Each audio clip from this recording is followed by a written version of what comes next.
I regret to inform everyone this is not the most anticipated podcast that we were building up last week. Though, to be fair, when it comes to My Hero Academia, last week I did say that next podcast should be in 2 weeks. So hopefully, fingers crossed, next week it all finishes. It's my hope. And Blue Star, do not say anything. Do not say anything. You do not have a say right now in the matter, okay? Okay? Good. That being said, though, hey guys, what's up? Lucky Cheese 7 is here again to give you guys another Manga Wars podcast, which, hey, I'm being consistent again, which is really good. You know, I got my Manga Wars episode out last month between Pandora Hearts and Fullmetal Alchemist, which ended up being a draw. Holy shit. I was not expecting that, I'll be honest. And now this month, and we're doing something different too, because it's not like an action-based, not a fantasy-based. It's a very slice-of-life manga series that we're kind of both reviewing. The two manga series that we're, having compete against one another. We are doing a silent voice, or Koe no Katachi, I think. It's the Japanese word. I can't remember it off the top of my head. There's that, and then to my right or left, whatever side you guys want to take, it is orange. No, not the fruit orange. Not the one where you go into the grocery store and be like, hey, mom, hey, dad, let's get an orange. It's not that orange. It is the anime/manga series Orange, which, interestingly enough, have very similar themes to it, I should say. And if you guys are new to the whole Manga Wars podcast, then usually the breakdown is we talk about the main characters, the side characters as a whole, best arc, although in the case of A Silent Voice and Orange, they don't necessarily have arcs. It's usually like one cohesive story. So instead of the arcs comparisons that we're going to do, we're just going to be comparing the anime to both and the manga and just think, okay, which one from both sides is superior over the other. Of course, talking about the ending of both series and a couple fun little questions to throw in there. Also, just talking about the authors too. Better author, better artist, all that neat jazz. And that's just the structure of how Manga Wars goes. As always, I can't really do this by myself. I mean, yes, technically I could, but what fun would it be to just have me here just by myself talking about these two series when, could have a nice little discussion with a couple friends. So, in light of that, I have brought my special friends / special guests to me today. Go ahead and introduce yourselves. Hello, everyone. This is Sparda3g. I'm anticipated for this podcast, but not much as anticipated for the next one, which is a serious criteria. So don't mind my monotone voice for being unenthusiastic about this one. But I am intrigued. Woohoo, woohoo. But anyway, seriously, I was waiting for the next podcast to happen. But this one I'm still interested because I do like to talk about things, even though I don't really compare too much in terms of which series is better. But I'm making an exception for the sake of having a fun discussion with these other two. And yeah, I don't mind being part of this. It's just that I was waiting to roast somebody, but I could wait another week, I hope. But yeah, this one should be interesting. I do like these two series a lot. And yeah, there's going to be some hints of probably, I would do my best to not be biased, because there is one series I do like the most out of the two easily, but I will run down on the things that does better, on things that does worse, or not worse, but not as good. But we'll see how this comes down to discussion. I missed out the Pandora's Hearts versus Fullmetal Alchemist because the scheduling was against me. And truth be told, I have yet to read Pandora's Heart. And I feel like I should read Fullmetal Alchemist again just to re-jog my memories on every moment that was really good.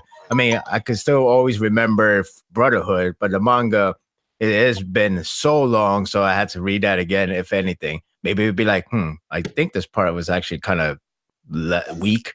So I didn't have that much time. I apologize for that, for missing out. But I did hear some of it. Actually, most of it. Even if it does cause some spoilers for Pandora Hearts, but I did hear most of the podcast, and I thought it was a really good discussion between these two. And I was really sad that I missed it out. But hey, at least I'm not missing out here. So it's good to be back with Lucky Chi and the other guest. I would have could have roast him, but save for another time. So I'll let him introduce himself, even though you did hear him laughing because he couldn't resist. So you're sorry about that, but yeah. Hello everyone, BlueStarSaber here, one of Lucky Cheese and Four Lives' best friends online, and sometimes one of their worst enemies. And you'll find out why in 5 weeks.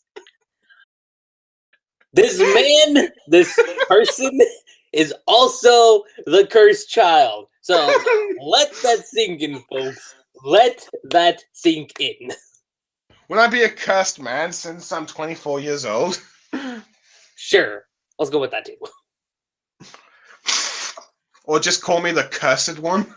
I mean, who knows? You could just be a child that just, matured faster and went through puberty faster. Could be that too. Uh-huh.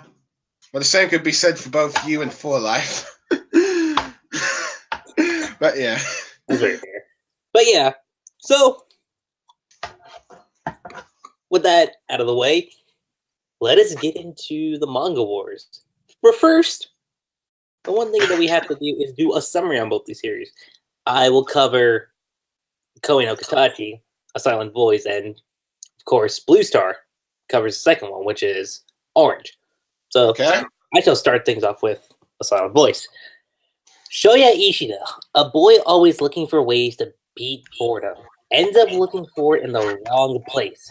Weirded out by his new classmate, a deaf transfer student named Shoko Nishimiya, he deems her as the target of his ostracizing and bullying. Day after day, Shoya picks on Shoko. Unaware of the effects of his thoughtless actions, he finally understands the pain he has inflicted on her when one day his bullying culminates in her leaving the school, and his classmates began to shun and harass him every chance they get instead. Determined to right his wrongs, 5 years later, it's kind of funny thinking about it, Shoya, now a third-year high school loner, meets Shoko again, thus beginning the story of a young man's path to redemption. And that's basically the synopsis and the summary of A Silent Voice, or Koei no Katachi in a nutshell. So now I will hand it over to Blue Star to give us the summary of Orange. Okay. Orange. A slice of life series based on the adventures of Nano Takemiya, Kakuri Noasa, Hito Shara, Tako Chino, Saku Higati, and Ashura Mikasa. The story begins as 5 out of those 6, which are introduced to the new transfer student Kakuri Noas, where during this same day, each of them has received a letter, telling them that they're from themselves 10 years in the future, trying to give them warnings in order to what to do and not to do when it comes to their new friend Katakuri Nuance, in order to save his life. Because apparently by the end of the school year, he will not be around anymore, as he attempts to do suicide due to the tragic loss of his mother, which he blames for himself. There will be romances forged, friendships forged, tackling suicide and all kinds of other fun stuff when you have in high school in Japan. But yeah, sorry, not one of my best summaries. It works for what it is. Not one of my best, I'll say. Always room for improvement. So, going on from the summary, we dive right into the main characters. Specifically, Shoya and Kakuri, if I'm saying that name correctly. I always have a tough time when it comes to pronouncing the names in Orange. Usually, how this goes is I let my fellow guests give their thoughts on it, and then I give my thoughts at the very end. And that's how it's going to go for this particular podcast, too. So, Blue Star. Okay, so I need to give a quick summary of each one, right? Yes. Okay. Well, everybody, let's see. Get ready for a long song. Oh, screw you for life. Let's see. No, but go on. I'm just going to quickly just get the Wikipedia page up because I want to try and just, remember all the names. Okay. Let's see, I'll start with Shoya Ishida. Let's see. The main character and, for most part, the narrator of the manga series. Let's see. First introduced, to him, when he's just about to greet Shoko Nishima before going into a flashback where we learn all about him when he was like a 6th grader, I think. So 11 and 12-year-old, whereas he's like, as Lucky Cheese says, like a young boy trying to escape boredom with his group of friends at the time. And it involves getting into all sorts of trouble, be it jumping off bridges into lakes, messing around, and sometimes even picking on a few other people. But then everything changes, of course, when Shoko Nishiyama comes into his school life. Let's see. At first, he was like curious, but then finally gets annoyed with her due to the fact that he cannot seem to cope or understand the issues of her being deaf. Eventually, he takes this too far with like his constant teasing, picking, bullying, where eventually ends up destroying too many of her ear aids and even damages one of her ears. That eventually, Nishima's parent, mother, ends up complaining to the school. But before he can even try and confess his own wrongs, the teacher and all the students gang up on him, so he would be their fall guy, one of their own faults in the whole matter entirely. After a fight with Nishima, and she transfers to another school, he is constantly picked on for the rest of his next 6 years of his life, where he is always written on his desk, "Why don't you die?" or other insults like that. Now in high school, he's depressed, isolated, has no friends. He's pretty much given up on life, and he is prepared to kill himself, not before completing all the tasks he needs to do, such as quitting his job, getting enough money to pay back his mother for the damage he's done to Nishima, and trying to apologize to her. Going back to the main time skip, meeting, and unintentionally, Shoya ends up asking Nishima if they can be friends, which she agrees to. Afterwards, Shoya, begins a journey of trying to make amends to what he's done with Nishima and making friends old and new along the way. It, for the most part, goes well for him, except for the few instances where he's remembering his past and the problems that he caused and the guilt he feels by them. Things turn for the worse when one of the old classmates, Miki, in her own denial, and her own defensiveness, lashes out at Shoya, ends up revealing his past of bullying, which causes him to have a fallout with most of his friends except for Nishima. At first, he is fine with this because as long as he has Nishima, he is happy. Unfortunately, he was not aware that Nishima would feel guilt over the recent actions caused by her, where she attempts to take her own life, and he then risks his life to save hers. In many ways, this has probably redeemed him in the eyes of perhaps for most of for all the members of Nishima's family at this point, who also feel guilty about what's just happened to him.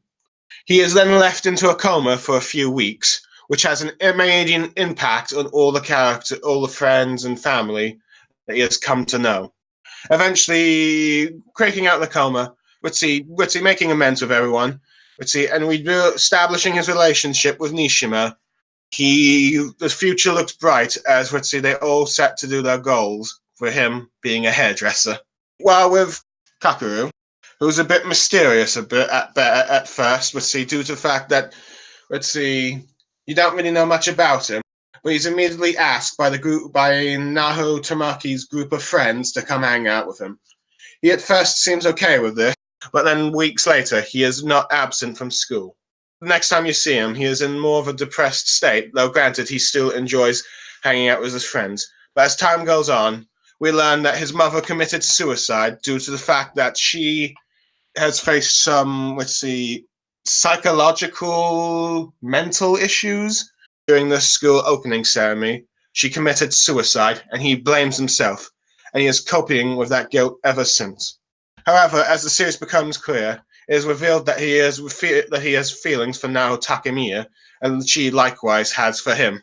He's able to slowly build up some of his own depressions by joining the soccer club, hangs out going out with this Ryu Uduya before breaking off with her, as he likes Naho more, as he has enjoyed her lunches, doing school runnings, and even going on a few dates with Naho Takemiya, even if he will deny that they are dates. However, things turn for the worse for him as his grandma starts getting a bit ill, and he's beginning to have flashbacks of what happened with his mother, where he accidentally lashes out at Naho when she's trying to cheer him up, due to the fact that she knows what's going to happen to him on February 15th.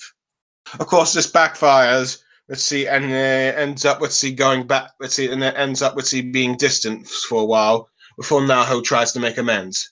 However, all things are looking up. It looks like he will kill himself, as it was revealed from his mother's phone what her final message was, and he was ready to take his own life. But thanks to the effort of his friends, he is saved, and he now has a future with those friends that he has made during the year. As for who's the better character, I am going to have to pick Shoya Ishida. I mean, don't get me wrong, Kakuri Noas is a pretty good character, but for me, most part, at the beginning, I found him a bit dull, or boring, as you will. I mean, granted, part of this was due to the fact that some of the whole mystery surrounding him, such as his relationship to his mother, his own feelings on suicide, about his own suicidal feelings. But for me, Shoya Ishida was engaging from the start. Granted, when you first see him in the flashback, he is a bit of a unlikable brat because of the bullying he does to Shoko. Granted, and it probably makes you uncomfortable, given if you have ever experienced any form of bullying when you're a kid, or you might feel guilt when you've bullied someone. Things turn out for the worst for him when everyone gangs up and he's left isolated. When he introduces to Nishima again, he goes on this journey of redemption to try and make amends for all the wrongs that he has done to her. During the ways, he learns to re-engage in friendships, old and new. He makes flaws and errors with certain bits of action. A beautiful developed relationship with Shoko, and you really see how far he's come when he's willing to risk his own life to save Shoko when she's about to kill herself. Now I will say that Kakuri ends up becoming quite interesting a bit further on. I'd say around the racing time, when you see how well he's developed the friendships with his other group of friends, and he really becomes a bit fascinating when you get to the flashback of this alternate reality, and when he took his own life, when you get to his own perspective and stuff. But like I said, for me, Shoya Ishida is interesting from the beginning to end, even when he is absent due to being in a coma. His actions and the friendships he's forged has still had an impact and effect on all the characters that were involved during this time. He has managed to make all his friends, become better people, look at themselves, see their flaws, the everlasting friendships with them all. Kakukuru has caused a massive impact to his friends as their future counterparts write letters to go back in time and convince the present days to try and save them.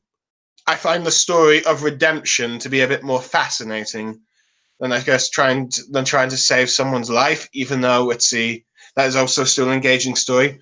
But it's just more of a personal preference, I suppose you could say. So yeah, I will go for this round. The silent voice wins. So I take it 4 Life's next. Yes, now it's 4 Life's turn.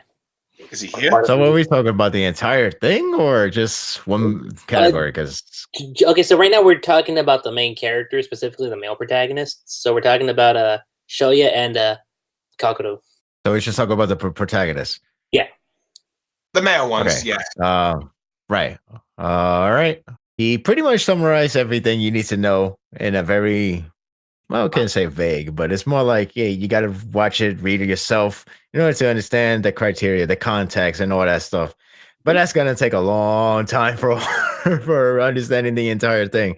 Oh, but yeah. if you have read Well, to them, be if you fair, have read both of them, to be fair, for Silent Voice, I read it all in one night. yeah, because Sorry. anyway, no, sorry. Anyway, still, point is, it would take time to describe everything that just happened in context wise. So I guess you could say Blue Star give you the jot down the notes more or less, even though in terms of execution, it's actually a different story. But Kakeru is the target, while the target for a silent voice is really Shoko.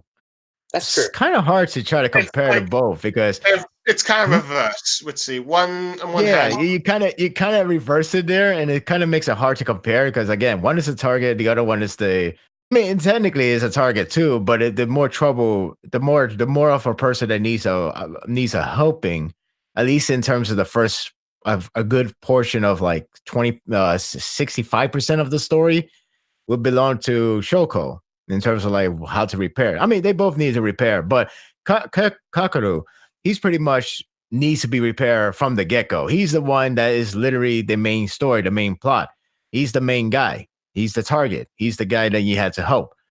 So it's kind of hard to compare the two because at least in the silent voice, he pretty much learn and help at the same time. So it's like it goes on and off in terms of like who needs a saving and who doesn't.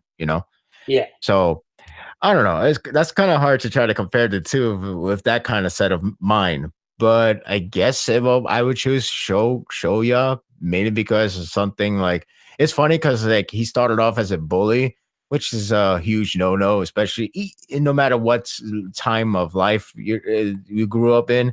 Whether it's in the past, like 80s it was good, 90s it was good, and it's in 2012 and up or whatever. Oh no, that's terrible. It's always been bad, no matter what. It's just something that we have to fix in USA or any other country that I'm aware of.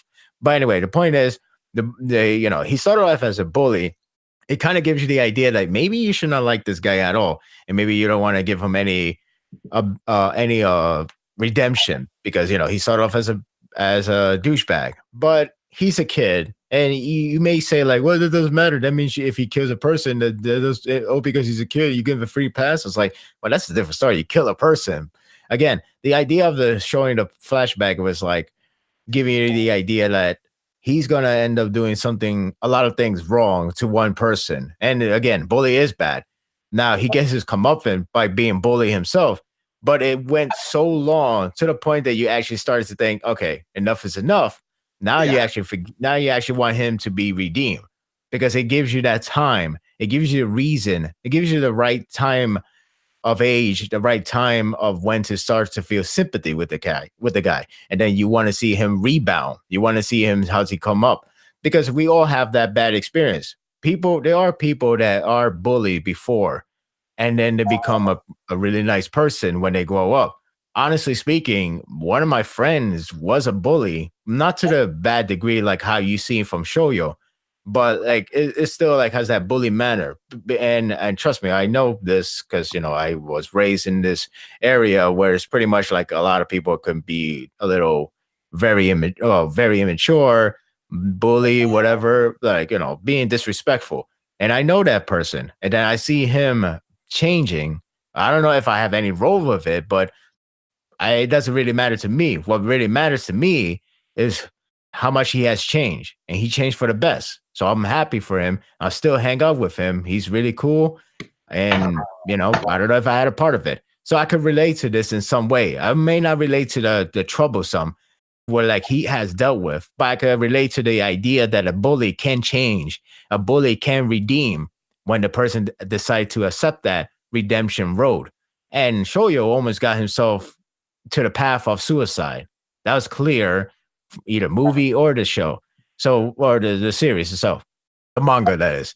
And once he meet up with Shoko, everything changes, and that's where he started to rebound and started to remember how friendship works out, how friendship works. It's like seeing a person getting killed in front of your face. It's hard to, as a child, it's hard to get that mindset out of the way. It's really, really hard. Or seeing your parents fighting each other, where your dad is very abusive, and this is like before the time where domestic violence was like such a major thing that we all need to fix, or where the law passed. I mean, like maybe there was, probably was back then, back in my timeline, but I do know a fact that people could get away still, and that's still a thing in real life. Like people don't really call police because we don't know why, but I don't know why. I'm trying not to get too political, but the point is, kids could see that and it dramatized them.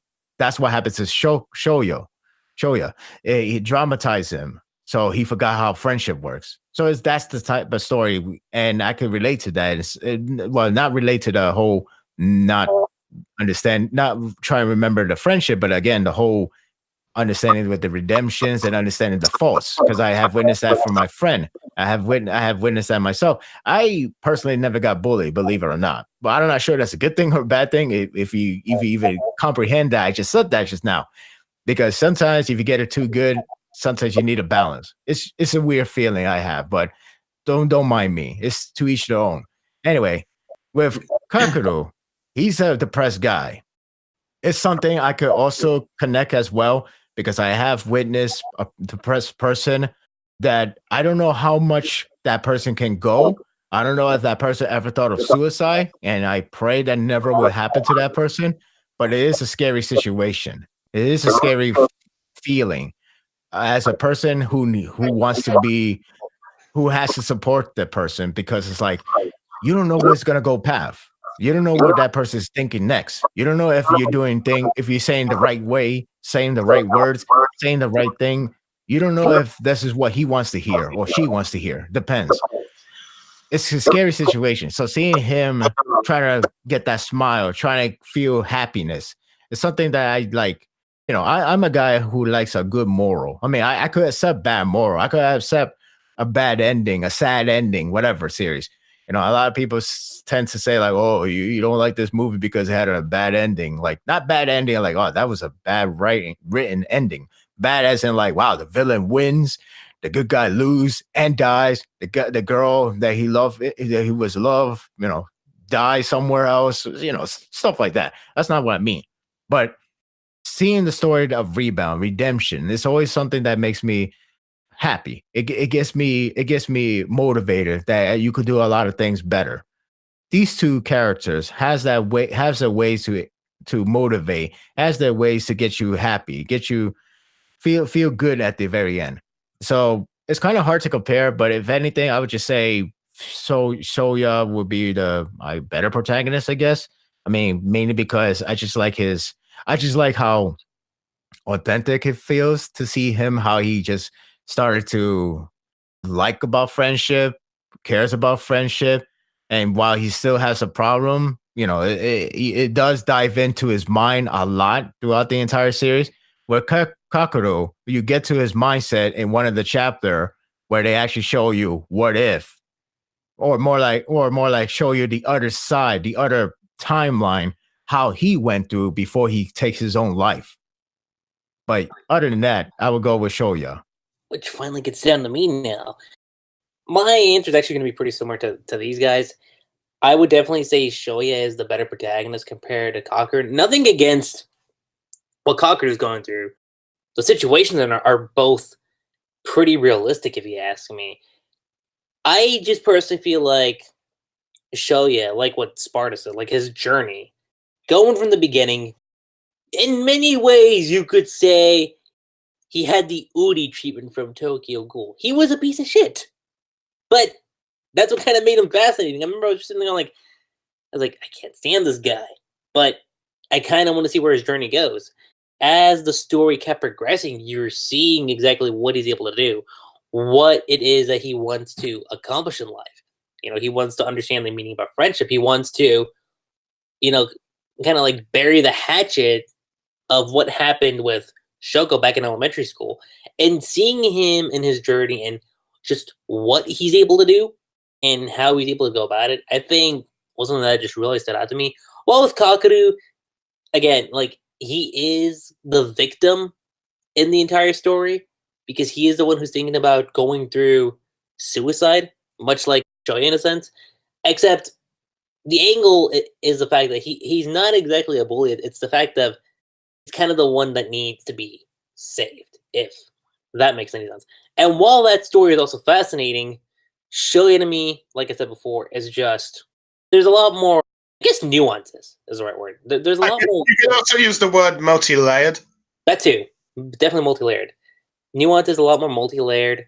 And that's honestly what I gotta say when it comes to comparing these two particular protagonists. You know, one thing I just remembered that thanks to For Life was that when you see like Shoya as like a bully, and then you see him getting bullied. At first you're like, yeah, he deserves it, but then it gets too harsh. It's like, oh, it's too nasty. It's similar to like what happened to Envy in Fullmetal Alchemist. That too. Where you want this guy to get the living daylights beat out of him, but when you see Roy Mustang incinerate him like 100 times or so, it's like, okay, this is too brutal even for me. It was. I remember that. To which now we head on over to our next pair of contestants, which is going to be Shoko Nishimiya and Naho, the two main female protagonists of the respective series. And Blue Star. Go ahead and give us your thoughts. Just like, when it comes to comparing the two characters, not necessarily a summary. Fair enough. Well, fun enough. Let's see. This will be interesting because given the fact that, one of them, Shoko Nishiyama, is a deaf girl. So she cannot really hear and she can barely talk. While the other one, called Naho Takayama, is a very sort of shy girl to an extent, but she kind of looks like, Ochiko if she didn't have all her quirk features. Yeah, you heard me. Yeah, I just compared it to Ochiko. You have no... another word. So another word, Ochiko then. Okay. Yeah, she looks like Ochiko, at least in appearance-wise. Does she look a bit like Ochiko? But what you said is like, it's like she looked like Ochiko without the quirks thing. And I'm like, so Ochiko then. Oh, yeah. Oh, sorry. My mistake. Sorry. Somebody missed out that shot fire. I'm done. But okay, fine. Yes. But yeah, that's what I just when I looked at her through the anime and stuff. But yeah, but never mind. But yes. But see, in terms of the two characters, on one hand, you have like Shoko Nariyama, a deaf girl who was bullied by Isha in their elementary school, who was like, always took the bullying in this kind of sense, always just trying to apologize for it, and trying to befriend everyone, believing that whatever ends up happening was her own fault and stuff. And only getting really mad or like upset with like a few serious cases, particularly like when she ended up having a fight with like Shoyu on her last day at like the elementary school they went together. Now, in many ways, Shoya is a character who could have, like, for every justifiable reason, never forgive Shoya for all the horrible things he's done to her. But when they reunite again, at first she's a bit afraid of him as she runs off. I think apprehensive is the word you're looking for. Yeah, that's a better word. But when she gets the chance to ask why he's here by writing the word "why" in his hand, she is at first surprised that Shoya can actually speak side language and then later wants to be her friend, which she gladly accepts, seemingly giving a chance to either forgiving him or giving him a chance to be, if he can be a better person. The relationship is interesting as she is really looking forward to seeing him again, but due to the fact that those around her, particularly her mother and sister, are not so forgiving, try to keep him away, Shoya away from her. Particularly her sister goes a bit too far when he creates a fake blog, of him jumping off out of context image when he was trying to save her notebook, which her mother threw away. For the first time, her sister sees a change in her sister, in Shoko, where she actually shows an angry face, because for most part would just smile. even when she's being, bullied and all that stuff. Showing that she's a bit mad at her sister for trying to ruin Shoya's image and reputation when he was just trying to make amends and stuff. Let's see. As the series progresses and her newfound friendship with Shoya, she befriends the new friends that he has made through Tomo Nashika and rebuilding old friendship with Miyoko Sara, for starters. Eventually, and having troubling conflicts with Nako Yuna, one of the girls from the old elementary school who used to pick on her, and still hasn't quite forgiven her and still hates her to this day. But at the same time, as the series progresses, we learn that not just only forgiving Shoya for all the terrible things and stuff and wants to be more friends with him, she has started to fall in love with the dude over the course of time. And as their friendship circle increases, the more happy the two become. However, it's all shattered, when the massive fight begins and Shoya has lost all his friends but her. She blames herself.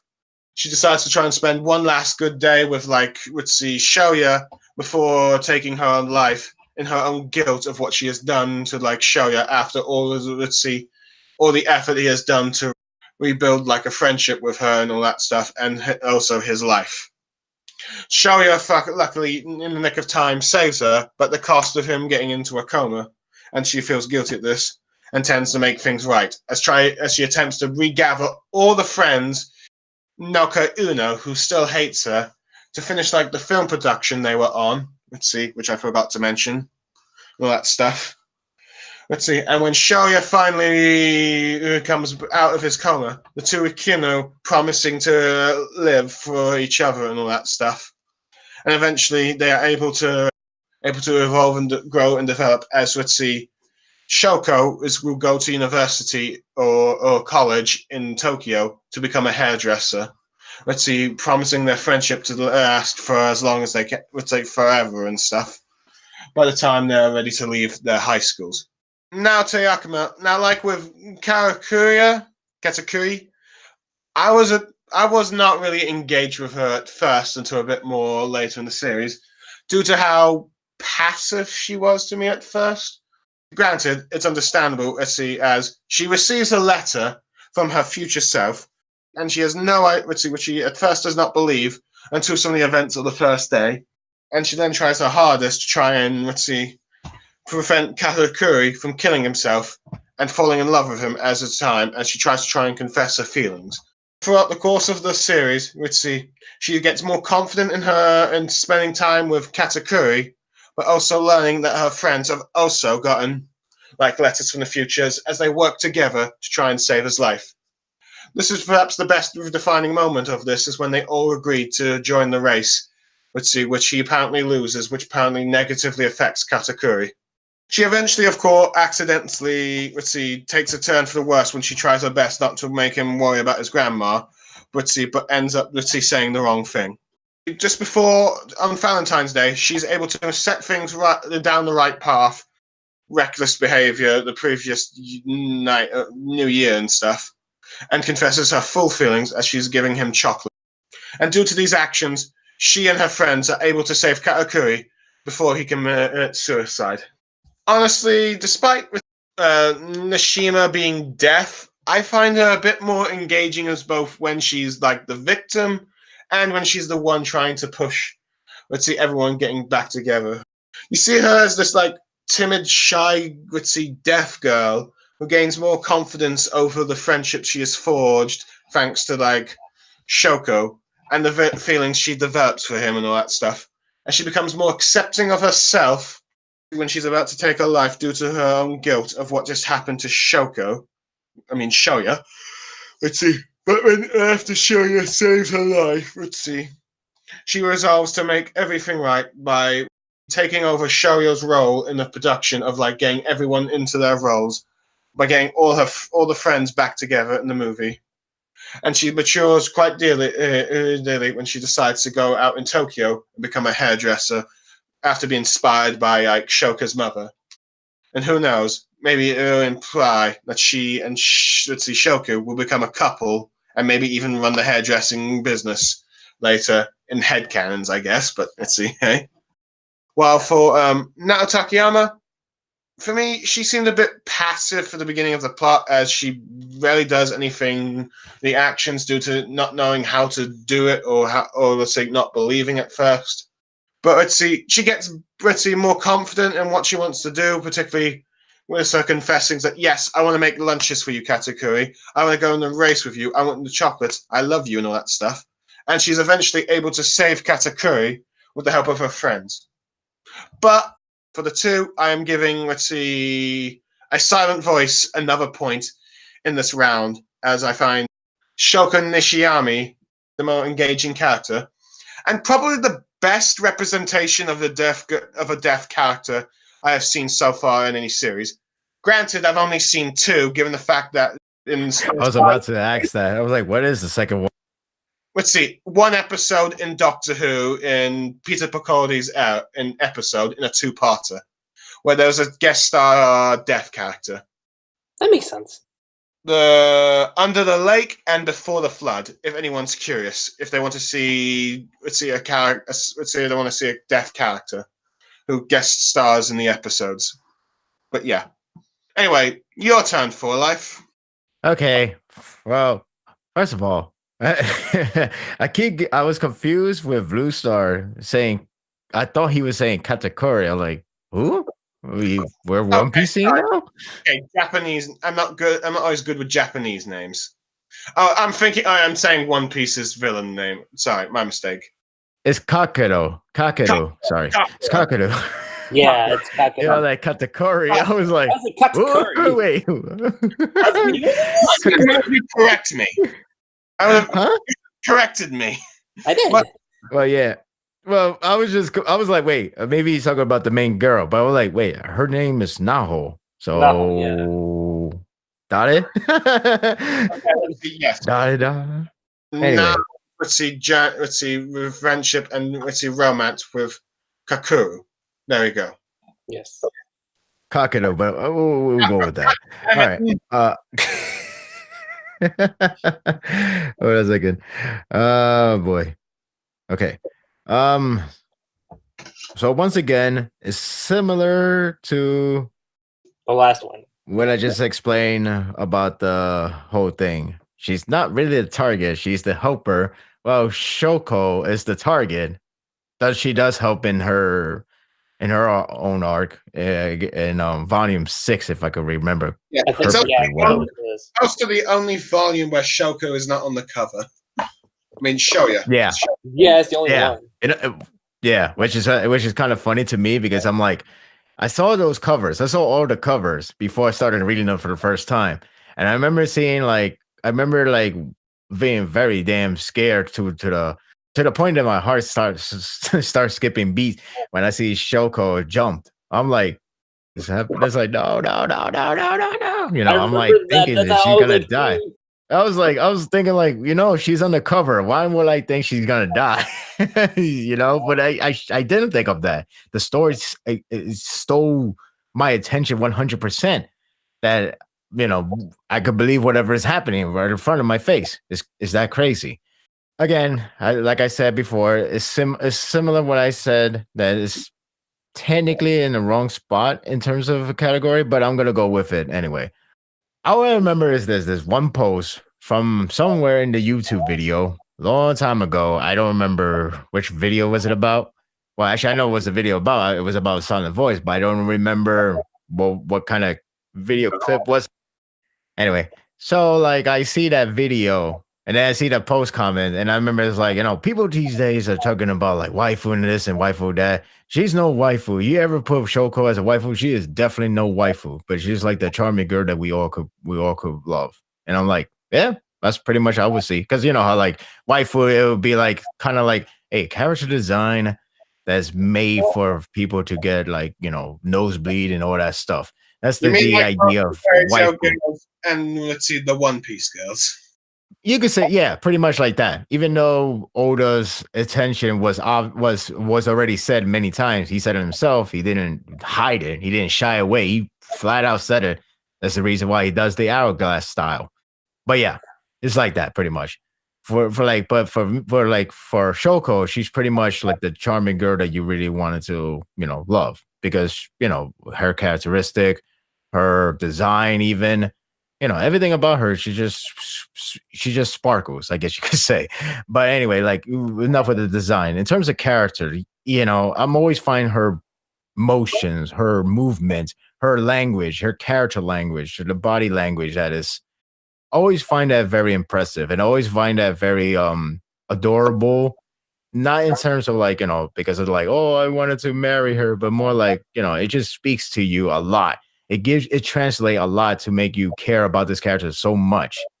And yeah, she's deaf. That's one thing to feel pity or feel sorry for her.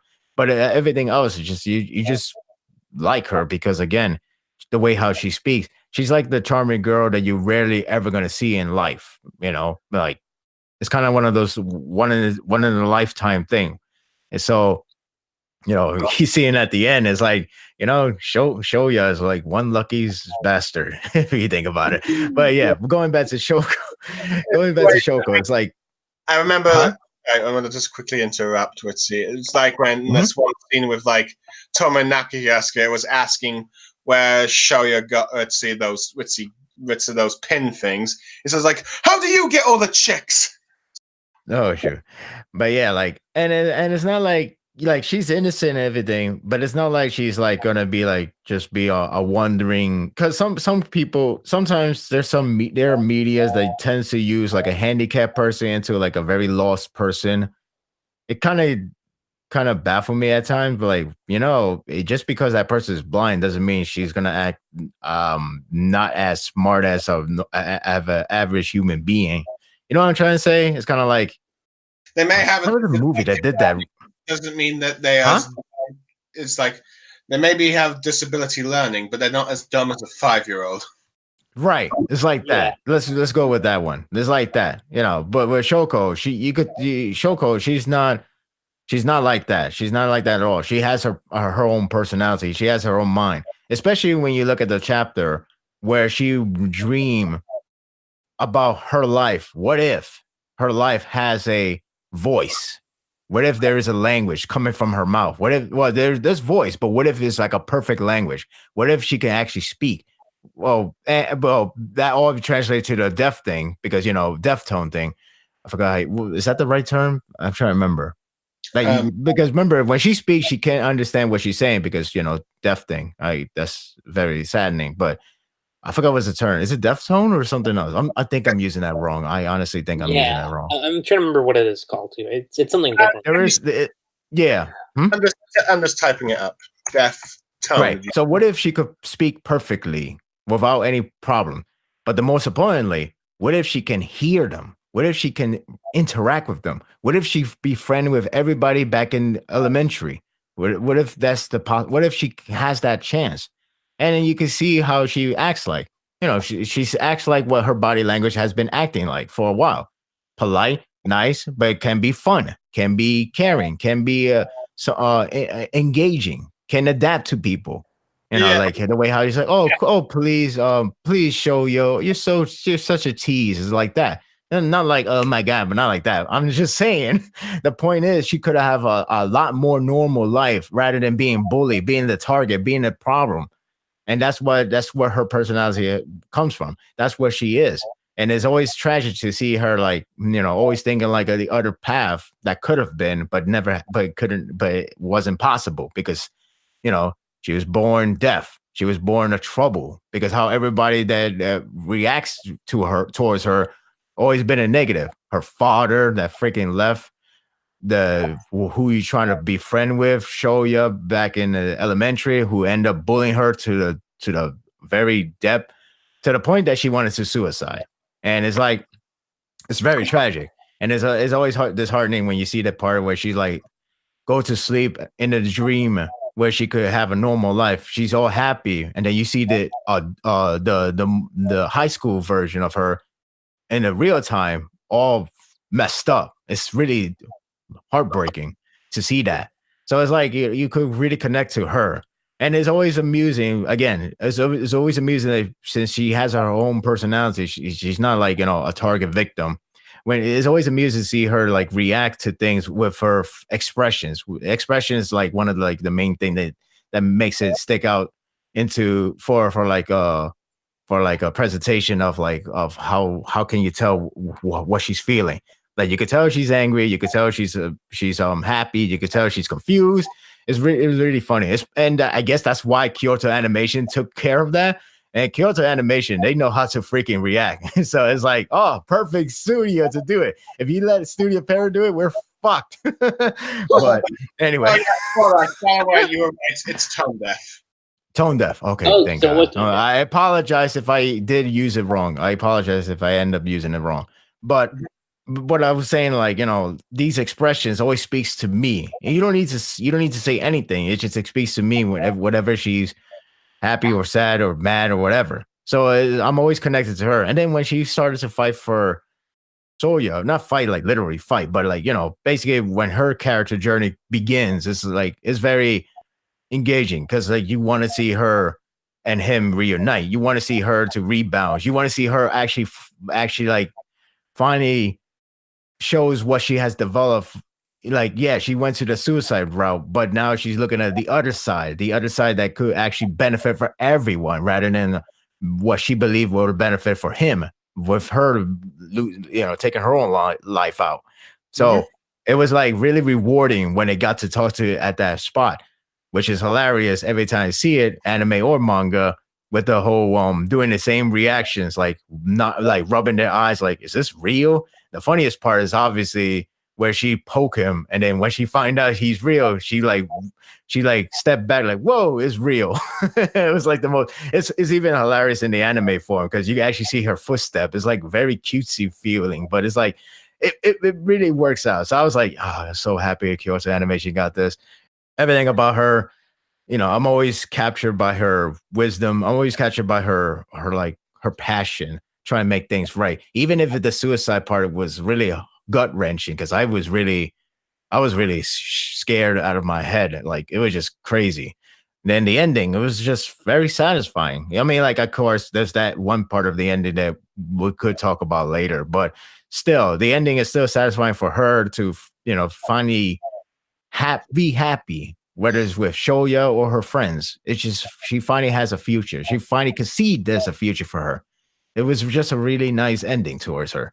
So now with Naho is the more of a you could say she's more of a person that's like everything was normal until she was given by her future self a task that's literally a life or death situation. And there are some hiccups in terms of her characters, but I won't fault her too much because it's something that is kind of a very very, very scary situation.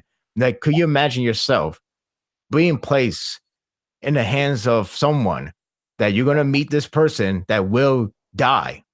Because again, my experience, I didn't have this experience myself, but recently I made a new friend last year or 2 years ago. He told me the story that he cannot let go of things. He cannot let things go whenever he sees it, because he remembers he saw a guy who was really badly hurt in the street, and he was helping him for a moment until the guy told him, all right, this is fine. I could walk from here. It's like, you could walk from here. You sure? And he's like, yeah, I could go home from here. It's like, are you really sure? You look still painful, guy. And then he's like, yeah, no, trust me, I'm all right. So he walk away. And then the next day he find out he died. It hurts because the person just now. And then you could have done something. Stuff like that hurts. That's why when I talk about my experience with the depressing person, if that depressing person die, it hurts. It's going to hurt me a lot. It's going to hurt me for the rest of my life, maybe. Like, I will rebound, but I'm always going to be traumatized by that thought that I could have done something better. So with her, I could understand why she reacts the way she does when it comes to like, shit, I got a task that I thought it was just a joke until everything comes out right. So as soon as everything comes out right, and then you see the note that says like, this is the guy who's going to die because he's going to take his own life. Now you're convinced. Now you have to save him.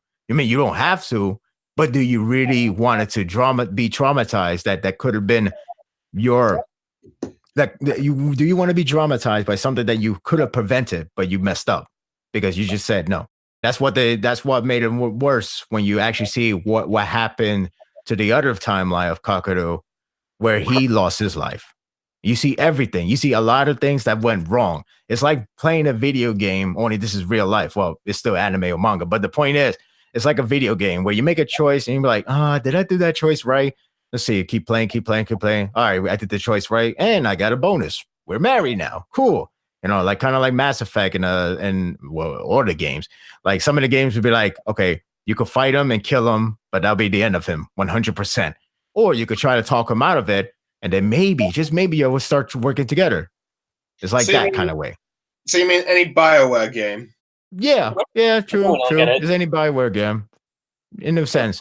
So, but my point is, when you see Kakaru, it's like going to the negative decision, saying like ignore, ignore, ignore, ignore, ignore, ignore, and then he eventually take his own life out because you ignored him. So that's the journey. So you know what's the effect of it. But again, you go with Naho. Again, she's supposed to be a normal girl, a normal high schooler until she was given a task to save a person's life.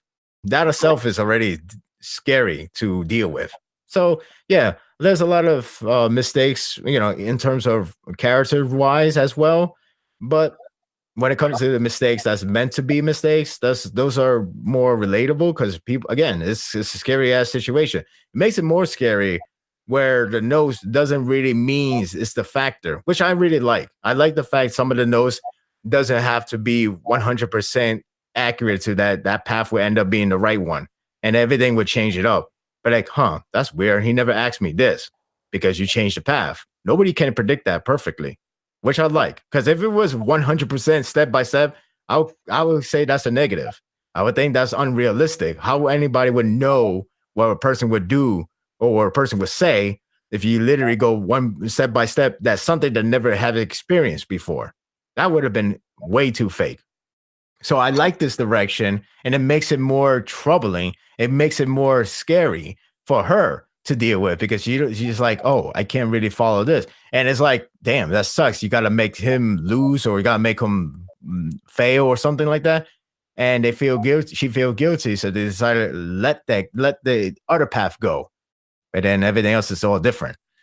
But again, it's a scary situation. It's like, it's hard. And then, when the whole friends comes in, it helps, but it's still scary because anything could change. Anything could go to a different route altogether. So by the end, it's rewarding in many ways. Like, I'm not sure if category storyline is part of this in the podcast war, but in the ending, it's a lot of, it feels, it's very satisfying.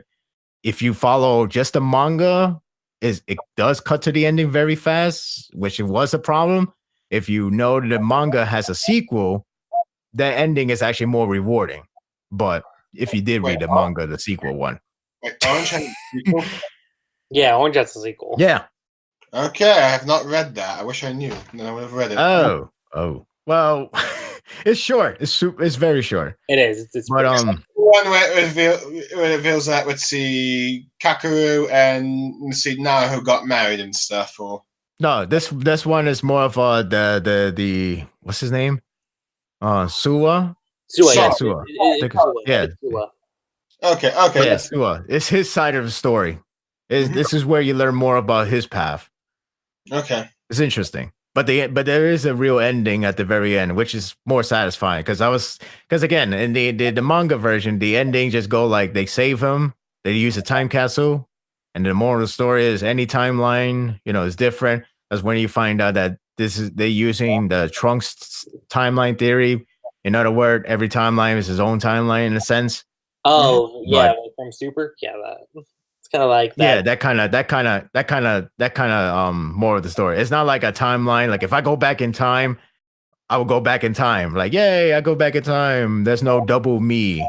But if I go back in time, then it'll be like, oh crap, that's me as a baby.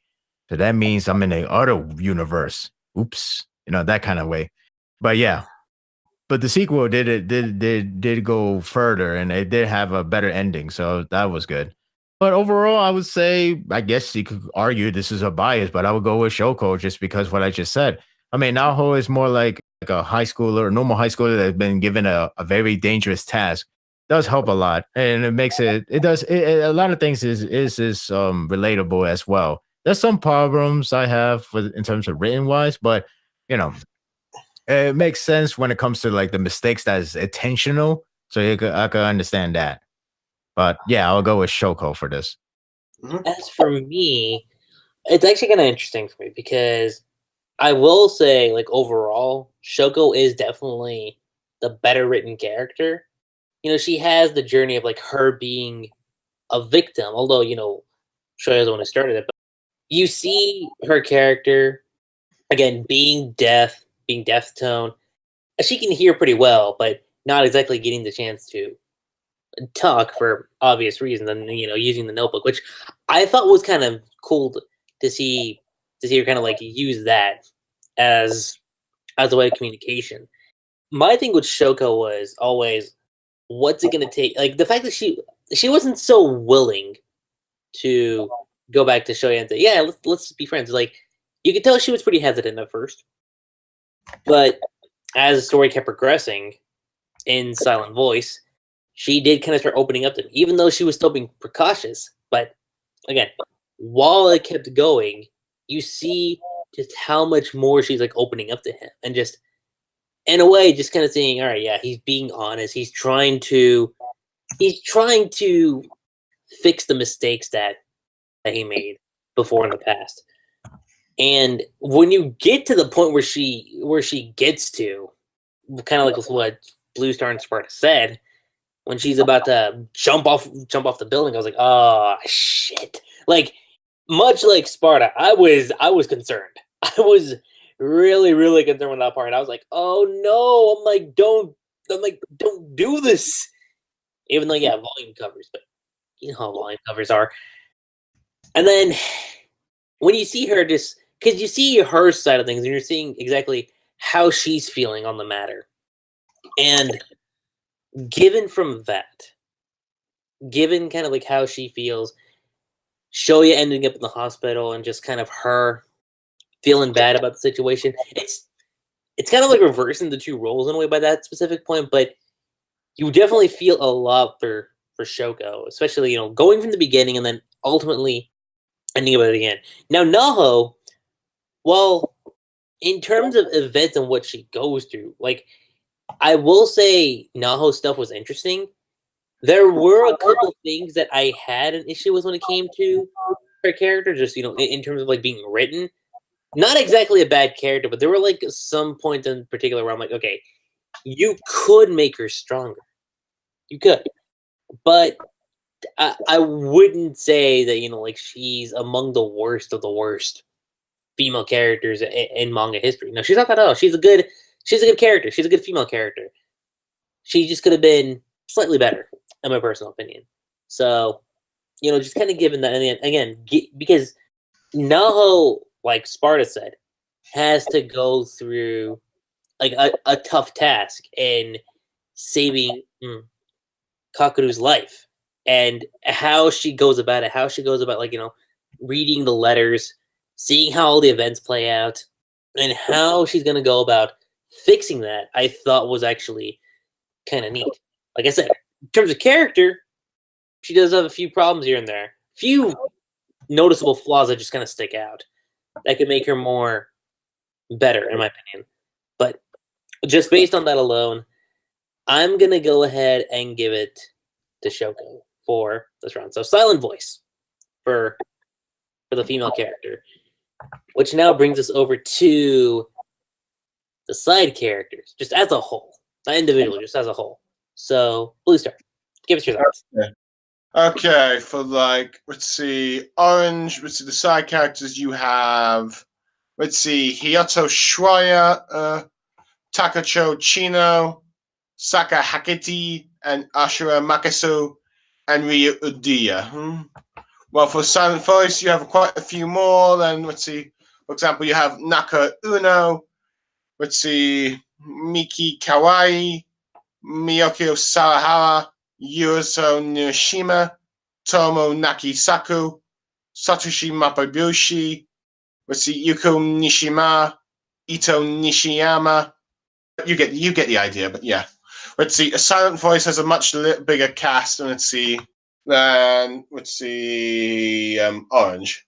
I suppose I'll go with the orange ones as, for Orange, you have Hiyato Shario, Naho's friend who is in love with her, a very tall bloke who's kind of like, if it was like a typical shonen series, you'd probably have this guy as like the main character due to the fact he's such an energetic, outgoing person and stuff. With and a bit of a dense in certain areas, or a bit blunt, as I would say. But yeah. He is the first to befriend, Kakuru, yeah, and invites him to join the football team. As the series progresses, we learn that he has a crush, on Naho Takayama, and in the alternative timeline, he marries her and has a kid. We learn that he also has received a letter and tries his best efforts to try and save Kakuru's life and get Nahu and Kakuru together as a couple, even though he loves Nahu herself. In many ways, I'd say he is probably the best character. I say Showa is probably the best character in the series. In some ways, I was kind of rooting for him to get with Nahu more than I was with Nahu and Kakuru. The two female friends, Takato Chino and Ashura Makata, who both received letters from the future, like Ashura Makasa, the one who has a baker's girl. Yes, that one. They're both kind of similar to a bit, though granted, Ashura is a bit more outgoing, while Takacho is a bit more serious, as she's the one that gets most defensive for Nahu when Ryo Udia gets jealous, breaks up with her, and she tries to target her. She's the friend she comes to defend.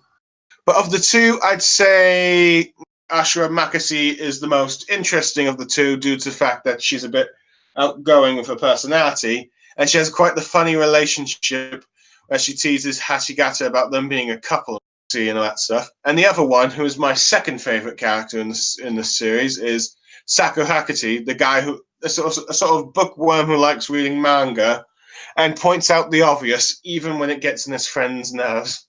And he's probably also what you would regard as the smart one and stuff. But yeah, he is quite funny. Well, Ryo Uda is like a girl that was like from Tokyo and the senpai of all cast of characters, who asks Kakuru to go out with him, but is revealed to be quite a bit shallow and does not want Katakuru hanging out with Nahu. Kakuru. Who gets bitter and tries to sabotage the relationship with Nahu and Kakuru now and then.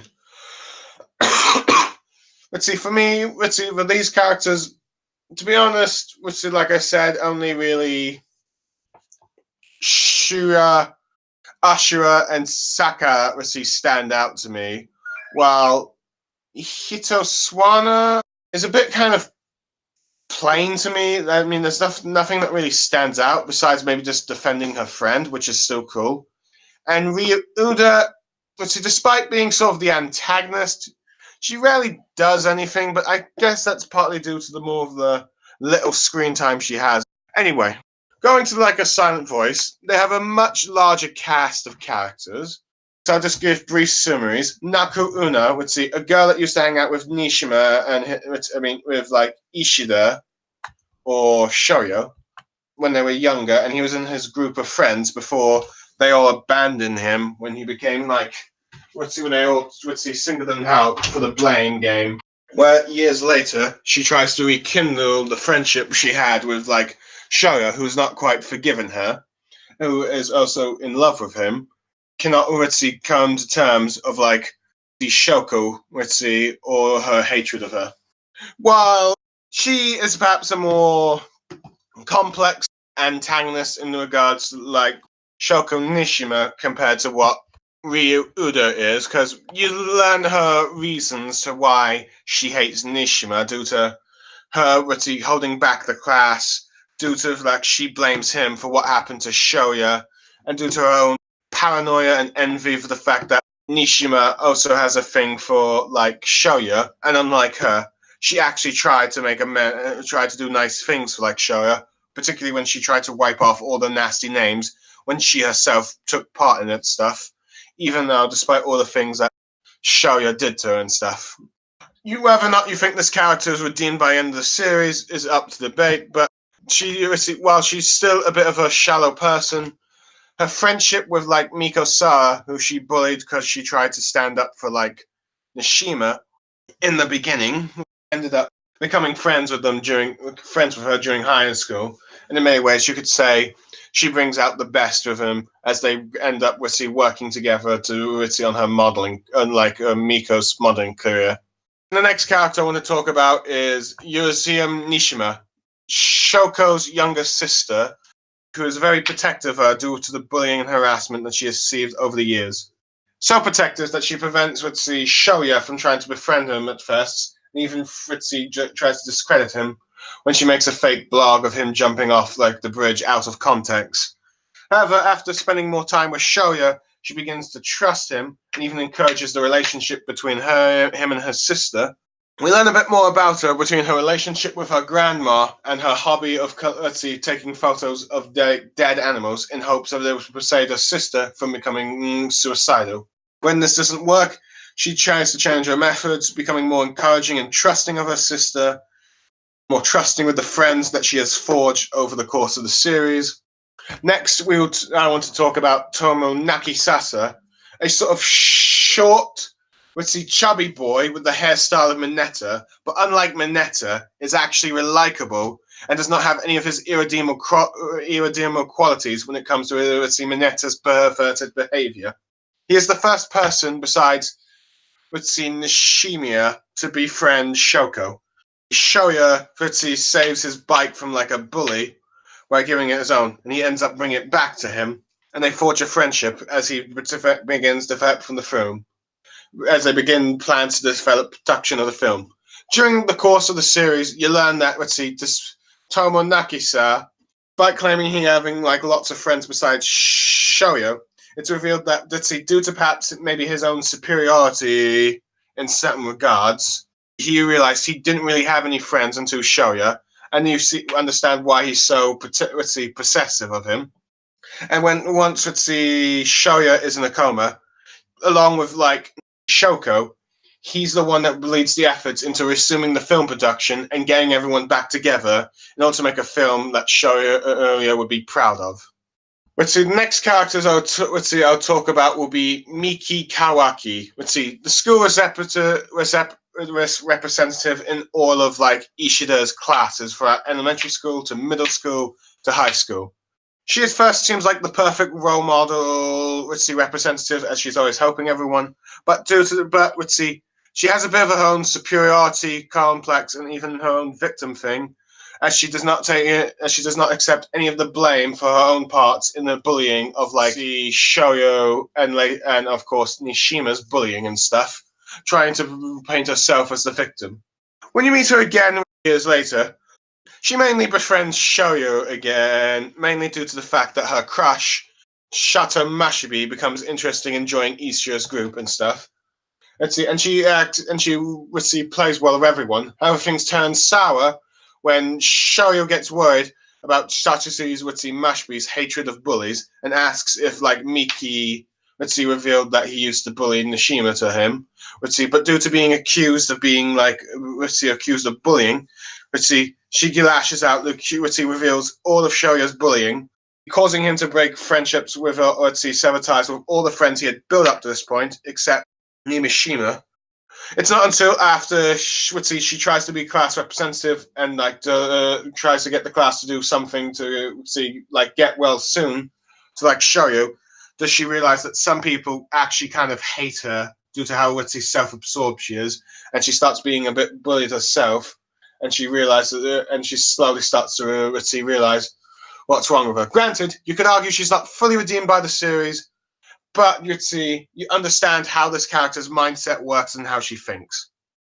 And I suppose the last characters I should talk about is Shatishi Mashibi. A boy who becomes interested in joining Ishida's group as friends upon learning they're making a movie. During the course of the series, you learn that he has no tolerance for bullies due to being bullied himself, due to, when he was younger, due to having thick eyebrows. And Mika, and Mika has a crush on him. In the series, you learn he's doesn't handle bullies quite well, as he ends up throwing the bags of middle or elementary school girls who force another girl to carry all the bags. And later, when he gets angry at the way Shoya and Shoko's old teacher talks about Nishiyama and stuff, as he throws water in his face, which causes them not to get production of the film in the school at the time, despite the fact that the teacher is probably more than willing to give it to Shoko, despite even though he was visibly upsetting him, even though he was impressed in his own way. He finally learns of Shoyo's old bullying habits. He gladly punches him when Shoyo says, "Okay, go ahead, punch me, you know what I am," and stuff. However, as once Shoyo is in a coma, he begins to reflect on himself about why he wants to befriend Shoyo in the first place. And his perspectives on why he hates bullies and all that stuff.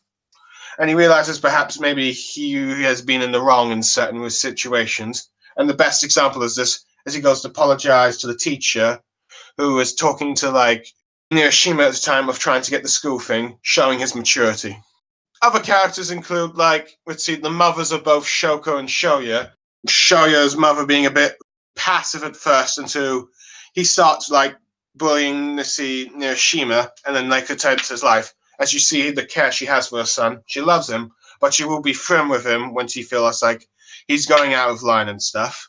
And then you have Hiroshima's mom, who is very strict with her daughters due to the fact of Nishima's death, disability and stuff, and tries to make her tougher and stuff, even though she's going the wrong way and even being distant with both her daughters. And it's not quite accepting of Shoya trying to redeem himself and befriend her daughters and stuff. However, as his commitment grows, she becomes more accepting of the guy, and even befriending his mother, and then even apologizes to her when Shoya tries to save her Nishima's life. Both good characters. Out of the two series, I feel like A Silent Voice wins this again, not just with quantity, but quality with the characters. Don't get me wrong, there are some in Orange that stand out, mainly Swaya to me, but I feel due to the fact that each of the characters get their own chapter after Shoya is in a coma, you get to understand what they're thinking, the relationships between them. Shoya and Nishima's relationship, has affected their lives and made them look with perspectives of what they are believing in, and helped them improve for the better. So yeah, Silent Voice wins this. I have awake from slumber. After Blue Star practically being 100% biased, and I warn everybody, maybe there'll be some bias, but I will do my best for my part. But Blue Star, oh no, he's 100% biased. Seriously. No, I'm kidding. I'm kidding. But we're talking about side characters, right? Yeah, in general, just okay. Psychic. Well, I mean, it works differently because Orange was more portrayed real people, or more a real situation of a normal high school things where they have to protect this guy from not killing himself.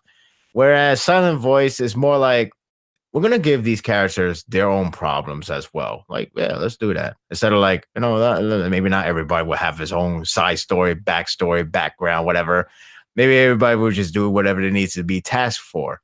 It's kind of like in some sense of a running gag from a series, a plot where right, it's more of a plot driven story, which that's where things starts to get shaky in terms of trying to compare between Orange and A Silent Voice.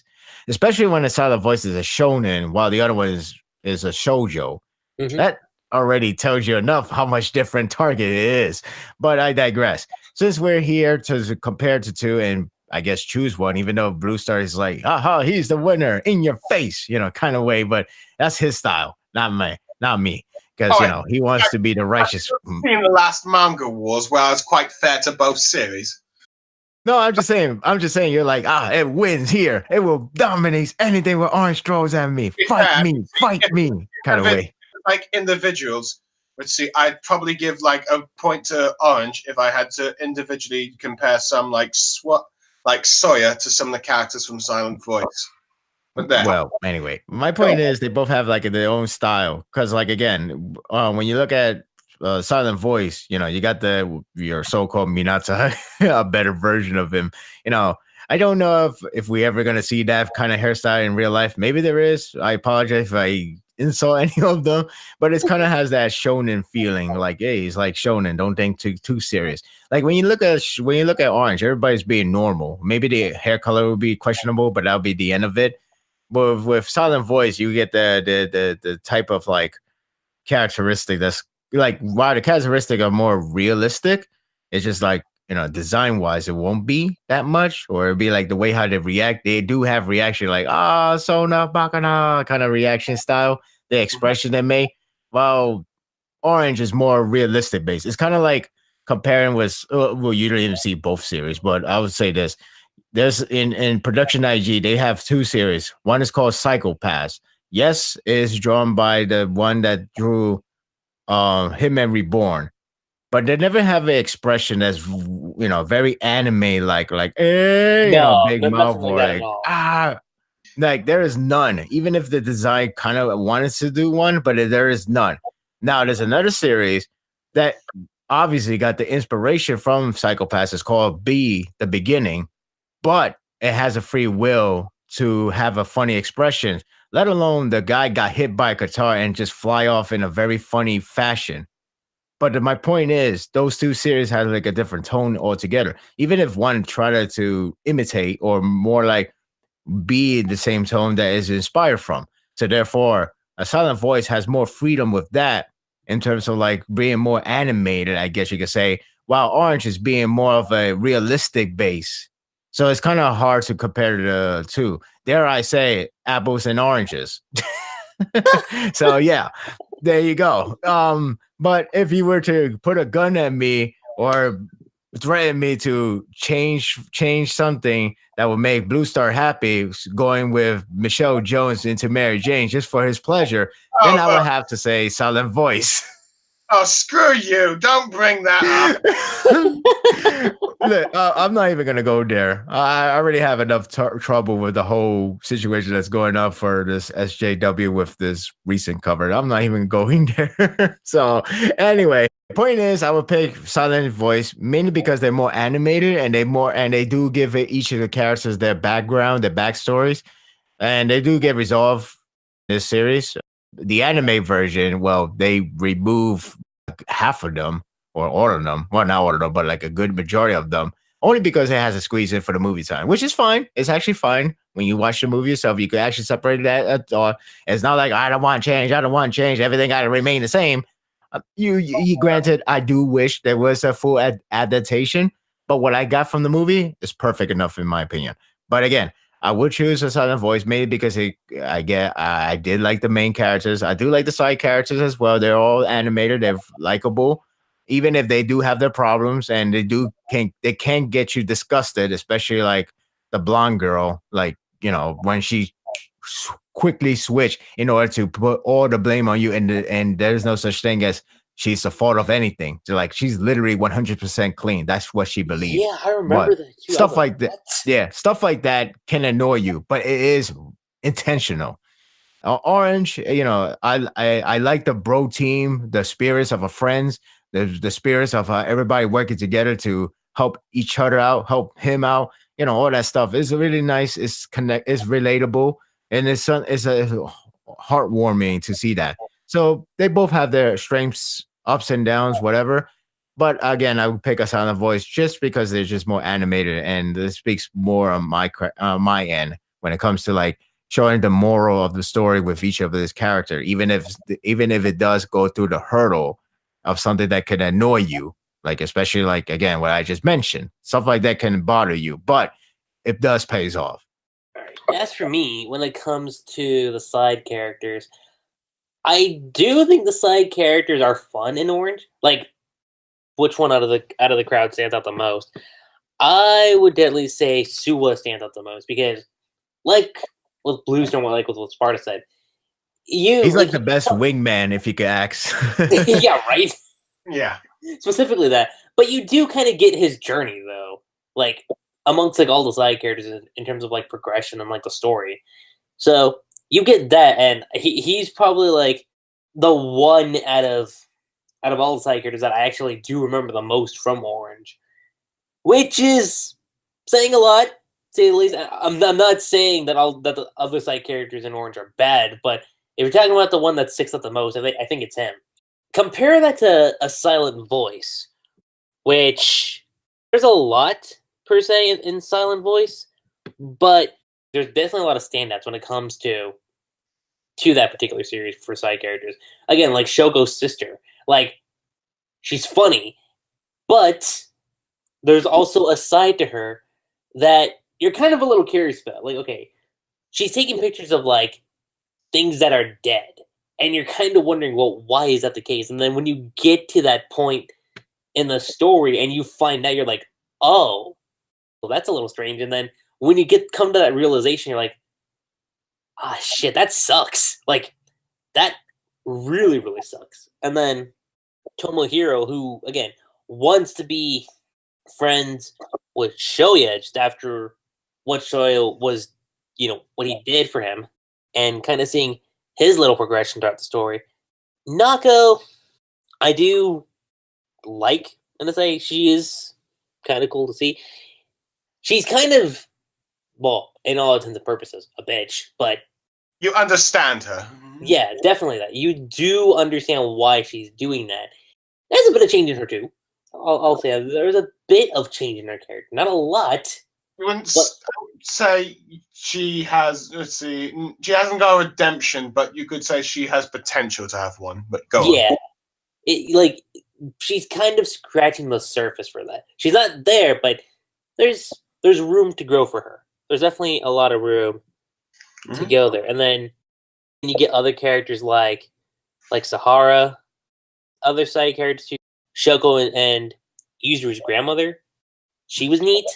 And when that passing does happen, it's like, oh damn. And then getting that perspective from Shoko's mom point of view and seeing not how much of a wreck she's in, but just like how sad she is given the history that she's had with her mom. And when that scene happens, it's like, oh wow. There's a lot more moments, I'll say. There's definitely a lot more moments that the characters in A Silent Voice have, as opposed to the moments that all the side characters have in Orange. Just based on that, and just based on where the story takes them, I would have to give it to Silent Voice. I'll be honest, I just have to. Like, they're both realistic stories. I'm not gonna say that Orange isn't exactly a shit story, because it's not. I think it's really good. But again, there's like just some things in terms of the writing that I think could make it better, in my personal opinion. But that's just me when it comes to the side character aspects in A Silent Voice. Now we get to a part I usually call the arc comparisons, but since A Silent Voice and Orange don't necessarily have like multiple arcs, we're going to do something different, like I mentioned in the beginning. We are going to do the adaptation comparisons. A Silent Voice's anime, it's a movie, yeah, I know that. And then Orange. Cheating! he's like cheating. So now we're doing manga versus manga and then anime versus movie, right? Yeah. It's funny when you look at it that way, but and this is going to be more of like an open discussion. It's not going to just usually I have us like just going around in a circle, just giving our thoughts. But I'm gonna leave this little segment as like an open discussion. So I think it's interesting because yes, you could say A Silent Voice in terms of the anime movies that I think just stand out a lot more because I'd say in terms of animation, I'd probably argue it probably wins in that factor. But I feel like in the overall content, I feel Orange has wins this factor due to the fact that it's like a 13 episode miniseries. Let's see, it's able to like adapt the full content, of the manga and even add a few scenes of itself in order to make the story a bit better. Yeah, like the anime in a lot of ways for Orange actually does fixes a couple of things that I had an issue with when it came to I actually got more engaged with like the story of Orange by watching the anime, even though I had to binge watch it the entire day and stuff. But yeah. No, and honestly, Cheater. but that's you. But that's kind of like a common thing, though. Of like, if the manga doesn't really suit a certain series, maybe the anime will do it. And I feel, honestly, like it's funny because I feel Orange as a whole is much better from the perspective of an anime Oh yeah. than it is like in terms of the manga. That's just me, though. For example, let's see when can you you- get, like let's see Kakuro.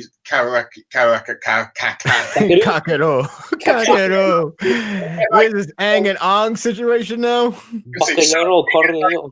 Kakuro's, let's see, what if scenario. Kakaroto. Let's see, I'm just gonna go. Let's see. Well, you know who I mean. Let's Yes. see. Kakuro's like I what know. if situation in like the alternative timeline thing. When it gets to the bit where you find out that, let's see, the text message she finds from her mother, let's see, that causes him to do the final nail in committing suicide. I actually got a bit teary-eyed with the emotion. In many ways, the anime made me care more for like Kakuro than what the manga did. Well, that, and I also feel like when it came to I feel like the anime, like the pacing was better compared to the manga, because I did notice that while again Orange is a good, arguably great story, the pacing was something Very slow. Yeah, you could say is kind of an issue with the series in terms of the manga perspective. But when you're watching it from the anime side, it's like it kind of feels normal. In some ways, I'd say the manga was kind of slow at the beginning, though there were some bits I felt like there was rushed, but yeah.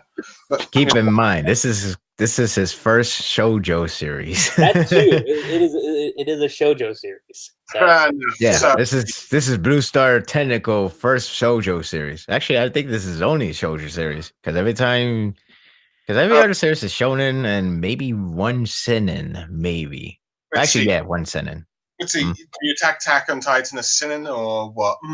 Shonen is shonen. It's shonen with it's like somehow dark it got away that's it's what shonen. Attack on Titan is. Attack on Okay, Titan. so what would you say is my first seinen manga then? I think it's Tokyo Ghoul. Yeah. For the record, I have yet to read any of the volumes yet, so not that. Then it's not your first. Then it's not your first. But Never it will mind. be my first once I start reading the volumes, even though whenever I say I'm going to start reading them, you guys are like, no, Yes. no, how dare you? But in terms of anime adaptation, I could imagine if Orange would have to have Kyoto Animation. That would be some craziness in terms of comparison. Yeah, I'm like, I would definitely say that. My eyes, my eyes. Yeah, it's like, Yeah, with the silent voice in terms of the animation, like you're looking I think, everywhere. I remember Mother's Basement did a video about the Oscars, and he said how much it was like outrageous the fact that Boss Baby. Yeah, Boss Baby got nominated, but yet Silent Voice was not snubbed. I know. Well, I mean, hey, at least Silent Voice fans know the feeling of Your Name fans of being neglected, of not getting mentioned for the Oscar at all. It's stupid. It's really stupid. But again, in a funny world, well, not a funny world, in another world, I think the comparison between Your Name and a Silent Voice would have been a hell of a battle, if you ask me. But that was going on. I remember at the time when both those movies were coming out, it's like, oh, well, which one's better? They both have like a similar meaning, which I love. I love those two movies a lot, but man, it'll be hard if we actually do a battle. Like, oh my god, I'm not sure what I'm gonna do here. I mean, my biasness will have to be the most powerful thing, and it would just make me choose the other side. But I won't say it because we haven't reached the overall opinion yet. No, we haven't. So that way, I don't give a clue. But anyway, again, just imagine if Kyoto Animation would have done Orange, because I like, as much as I did enjoy the anime, I did see some art design hiccups in terms of like, because there's like camera angles from the sky views. Some of them they look like they haven't been drawn correct. Maybe the Blu-ray version fixed that. I probably should get the Blu-ray and watch it again. And maybe they fixed that. But like, might have fixed that. Because I know the anime version, the air TV one. I know there are some some errors in terms of art. So sometimes you can see like I'm trying not to be nitpicky, but it is very noticeable. But like, damn, they forgot to draw the eyes in there or the face in there from a angle that's really noticeable. I mean, yeah, there's some anime that they don't draw the face, but it does fix up with their animation being really stellar. Kyoto Animation is known to make the character design more adorably. Is that a word? Adorable. So I was like, oh my god, my eyes again. When I saw like Shoko, I was like, my eyes, too much beauty, I too assume it's much. only few studios in Japan that rival Studio Ghibli in terms of popularity. I mean, hey, they're known for having some stellar movement. Like, of course, their biggest budget they ever spent in terms of anime TV was Violent Evergreen. I was gonna say Evergarden again. So it was like, shit. How much money did they pour? What times they have in their livestock? But yeah, so I mean, like they both have their ups and downs in terms of anime. I enjoy both of them for what they are. So take it for what it's worth.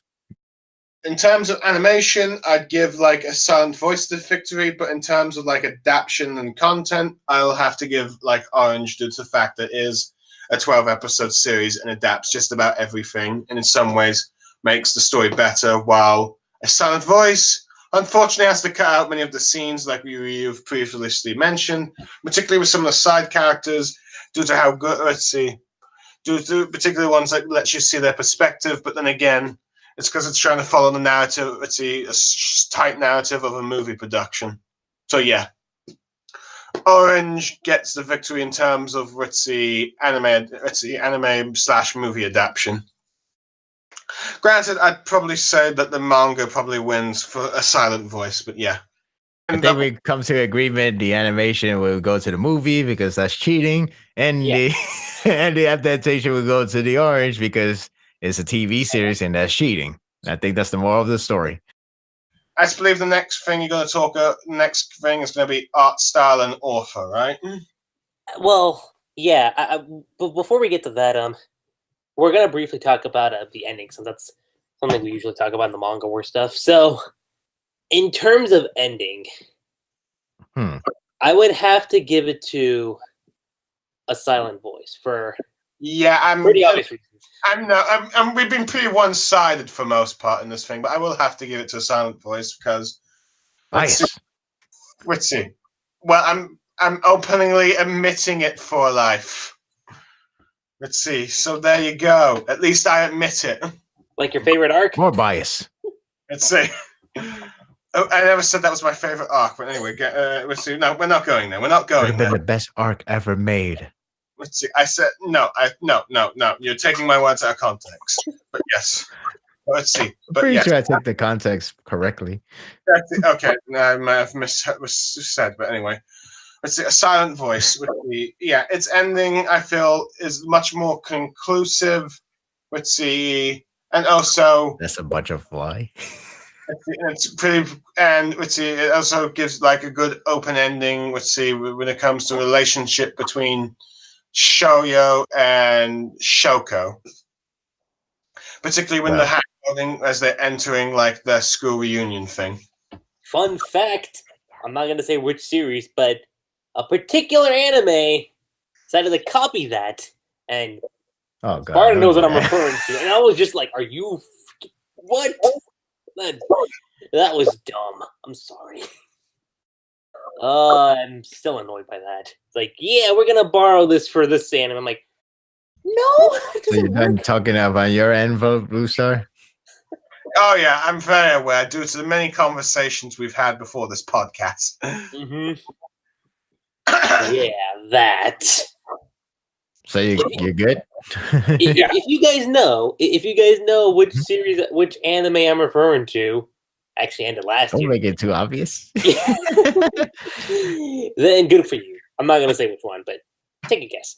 Like Orange, didn't feel like a very complete ending to some extent. It felt kind of rushed. That's all. It definitely felt kind of rushed. Let's see. Granted, I suppose you could say it also leaves a bit open-ended as well. Like, let's see what happens with particularly Naho, Kakuru, and Shoi. Yeah. Like whether or not it confirms like who ended up with who. Granted, let's see granted with like the parallel universe, that felt like more concluded story as like the Naho from that timeline, which was able to see a quick glimpse of like the parallel world that she just created and stuff. Let's see, as she's now able to move on, given the fact she sent those letters and seen a brief, parallel world. Let's see where Kakaku's still alive. But yeah, Silent Voice, because every character gets a sort of conclusion and a sort of like, potential for more if the series ever decides to continue. But yeah, this was like the perfect way to end the series. And in many ways... You hear that, Kyoto Animation? Let's see. You hear that, Kyoto Animation? You've been making sequels to series that has concluded before. You could do more again with Silent Voice. I believe in you. See, I mean, I'm pretty sure all of us would probably enjoy seeing a headcanon of like Shoyo and Soko, running the hairdressing together. Well, yeah, that works. I mean, I'm fine with what I have, but yeah, I know what you mean. Yeah, same here. Anyway, well, actually, you're not done, so go on. Well, I'm done. Oh, you're done. Okay. Yeah. That depends. This depends. Are we including future into this discussion, Lucky She? Yes. Okay, so technically, the ending is way more conclusive in Orange then. Yeah. Okay. Because if you go by the original manga, yeah, like I said, it felt rushed because it's like we save you. Let's do the time capsule. Now in the future, they continue from there with more exploration with Sowa, of his character, and then you get like an actual ending where it doesn't leave for debate. Naho and Kakuru got together and have a child. Not only have a child, but then we also have a confirmation for the other two pairing that has been teased throughout the entire series, and they are getting married as well. And there's more of a good heart feeling. Yeah, Blue Star is like, mind blown. He's like, what? Anyway. I need to read the sequel. I'm referring to the spin-off manga. I've realized you're talking about the spin-off manga. But yeah. Yeah, future. Orange future. But anyway, let me continue. So like if it's like Orange Future, that tops a Silent Voice in terms of ending. But if it's like the present, yeah, it's like comparing Shaman King first part versus Shaman King the Tokobon. I think that's how you say it. Which is pretty much the real ending. Don't wait for that release in America, but I feel like America thinks that's why every time you hear people from US saying like, man, Shaman King ending sucked. It's like, you sure you talk about the same manga? Oh, right. The other one never came out. Right. Because the other one was way better. This is why Shaman King is more fondly remembered for its anime than manga in the US and UK. Well, the anime has its own ending too. So choose your poison, I guess. Fair enough, but yeah. I don't know. Yeah, but Silent Voice, I still like the ending a lot too. My only criticism, I mean, yeah, I get what they're trying to do with the open ending part, and I guess it is trying to be like, well, if I say that, it'd be a spoiler for everybody who never read it. But the only thing I believe it should not be left for interpretation is for Shoya meets his old friends from elementary. I feel like that should have a conclusion. Oh yeah, that should have a conclusion. Oh yeah, I feel like that's the one thing that was left out from that story. Yeah, that feels like, hey, get a sequel to get a redemption, finish that arc for good, and then get married and then hitch. It's kind of implied that they get some form of redemption, as they're the ones that called the ambulance to rescue. Right. Yeah? I understand. I'm just saying. Part of me wished to see that. Like, I want to see that. Yeah, I want to see Because that it feels too. like, yeah, it's kind of like, actually, another series, because I know there's another series where the author keeps saying a lot of ending that's open loose is up for you to think of. And there are some characters within that story can can be said, yeah, that is up to you to think what happens to him. But there are some other characters I won't name, and I won't even name the series, that should have his own ending or should have shown us what happened to that character, because we all left like question mark throughout the entire ending. And we still are until maybe somebody interviewed the guy and say, what happened to that character? Oh, that person is dead. Oh, that person is alive somewhere. We're like, well, okay, cool. Now we can relax. But in this case, yeah, I feel like the elementary thing should have been like more of a no open interpretation, but more of a conclusive one. The only open interpretation, I guess you could say, is the whole we hold hand, because the idea was that when it comes to holding hand in that world, in that series, it's always romantic, which is It why really the is. ending is a huge which is why the ending was a huge payoff for those who wants romance. Even if it is like, we want to see them get married, we want to see them have their own family, but that's a head kind of speaking. Point Yeah, is, we got definitely. what we have, and we satisfied what we got. I'm just saying, when it comes to the characters from the elementary, it is similar to the orange ending without future being involved. It is similar to that kind of criteria. With Uh-huh. future, it fixed that problem, answering a lot of other questions, and then concluded 100%. Even for the future has the same answers, but again, at least it is aware that their world would never be changed, because it is what it is for them, and they had to accept that, which they did. But they're fine. But they'd be glad to be helping other world for having their future for the best. So, them, I don't know. I guess I would go orange only because they have future involved. If we discounted that, I guess I would go silent voice, but barely, just barely, Okay, because of so that.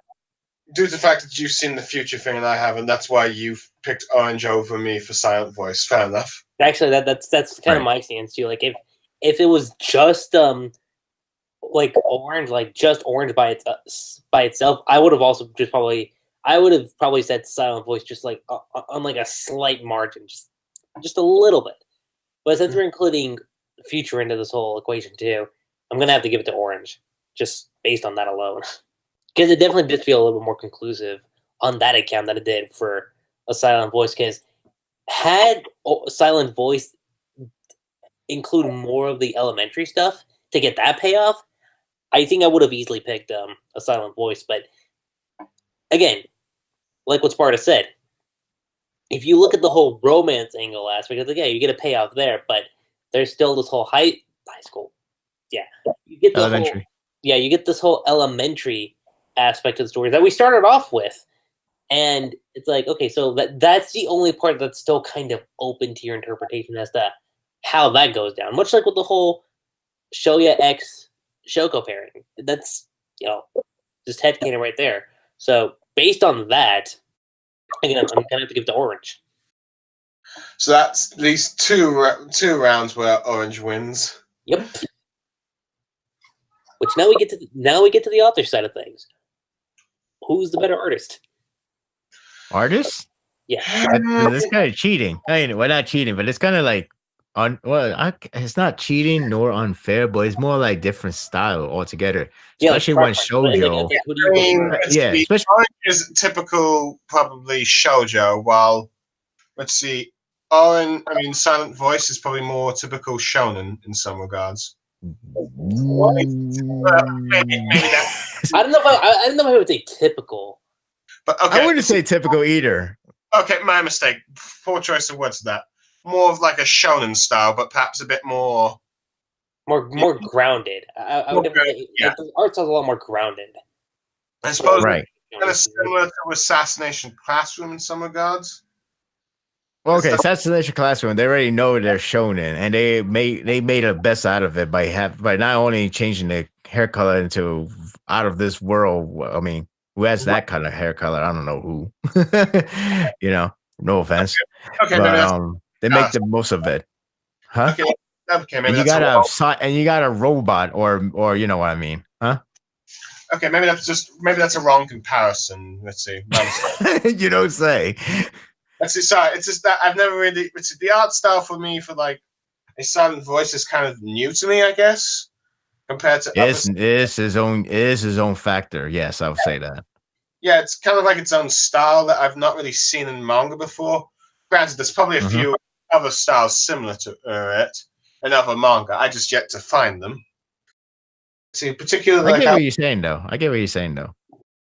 I mean, I don't know. It's up to anybody's. Like, hey, I love shoujo style, even though when shonen tend to exaggerate the design. When it comes to the shoujo scene, it's like, oh, that's how shoujo look like. It's like yes and no. I'm like, yes, it's always like very pretty, like, but no, because it's kind of more like a stereotype speaking. You know what I mean? Like, what a stereotype. But yeah, I'd probably say in terms of I suppose Orange's art style is good, but there's some typical bits where it's just like, it's the standard shoujo, particularly with the eyes, and some of the characters. For me, I feel like some of them could have been drawn much better without that particular typical eyes. I think like it's the senior like Uda, I guess. The eyes were just a bit too much for me in certain areas. And then again, it might have just been the anime's adaptation of that. I don't know. But yeah.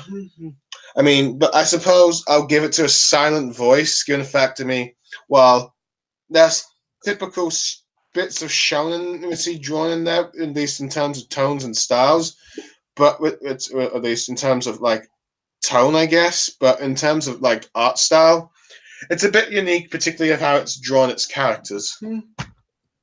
If that makes sense. No, it makes sense. I actually would agree with that. I would say I'll pick two. I would actually pick a silent voice for this one, and because rarely you get this type of art style. I think the closest that came like it. Yeah, I think the closest that came with it. Damn, I forgot what manga. I was like, felt like it feels a little more unique. I'll say that, like the art style for Asylum was definitely feels a lot more unique in that aspect. Yeah, I was about to say the closest that came with it is To You Eternity. I'm like, wait, that is the same guy. That's the same one. Same person. I almost thought that I was saying like, oh shit. I might get in trouble of saying this coming from you two, given your recent feelings on the series, but it kind of reminds me of My Hero Academia in some regards. Oh, yeah, that is very controversial. Now I don't. Now you should just go home and leave.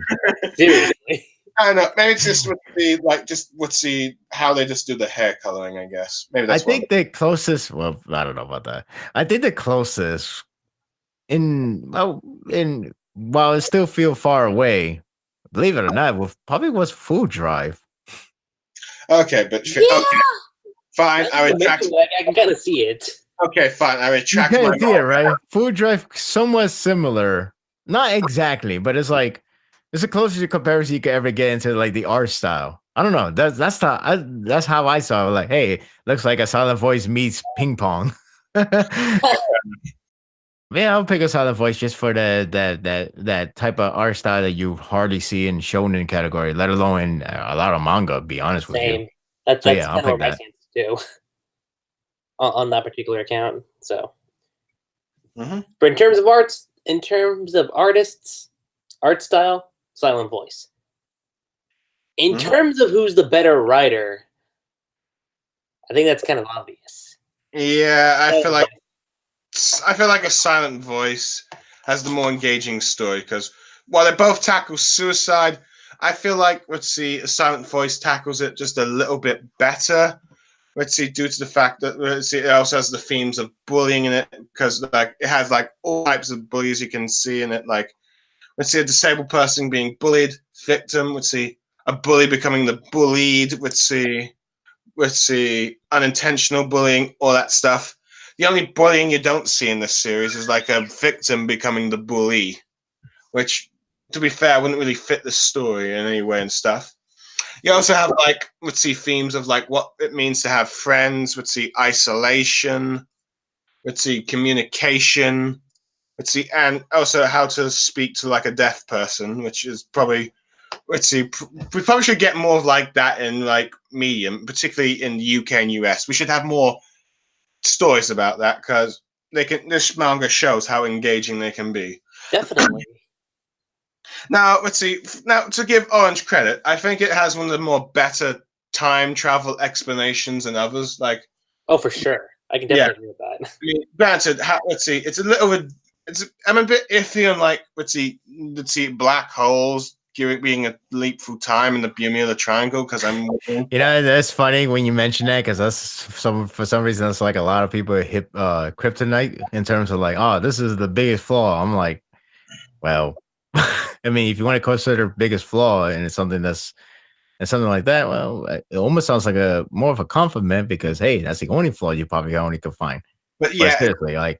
Yeah, but it was not the end all be all being like, oh, this is like a 5 out of 10 because of the black hole thing. Like, you do realize this whole back to you do realize that sending the message to the past, the whole idea, like what mechanism they have to do time travel is never part of the story. It's more like just a device to start the story. A plot device. I guess you could call it plot device. Yeah. I guess you could call it that, but it was never something like, huh? I was wondering if I can continue, but go on. No, I'm just saying it was never like one of those things of like, oh, this is like, oh, well, how did they put it back in time? How did they do it? What is the secret? It's never like that kind of story. It's more like, hey, it could just throw anything that's random, and it will be like, all right, cool. But not to say you can't say that's a con. I mean, you could say it's a con, but I don't think it should be considered as the thing that breaks everything into a misery. Like, oh my god, this is where it destroys the entire story. Like, really? It's a silly idea, sure, but it's not a destroyer of all stories. It's like, come on, no, it was never focused on the time travel. It was never focused on the time travel. It was never meant to be like the biggest plot twist is the time travel is done through the hole or whatever like that. I mean, like, let's see. It's kind of like, let's see, like the whole method of how they get the letters through there. Let's see, black hole being a bit ridiculous and the Bermuda Triangle because like how they're able to send the letters there. But with the rest of the time travel stuff, I think it is quite logically explained. Like, yeah, you're sending stuff to the future, you're sending stuff back to the past to change the past, but it's still a paradox and stuff. And explain that in order to correct that, let's see, it'll just create a parallel universe. Let's see. You can change the past, but your own timeline will stay the same, kind of thing.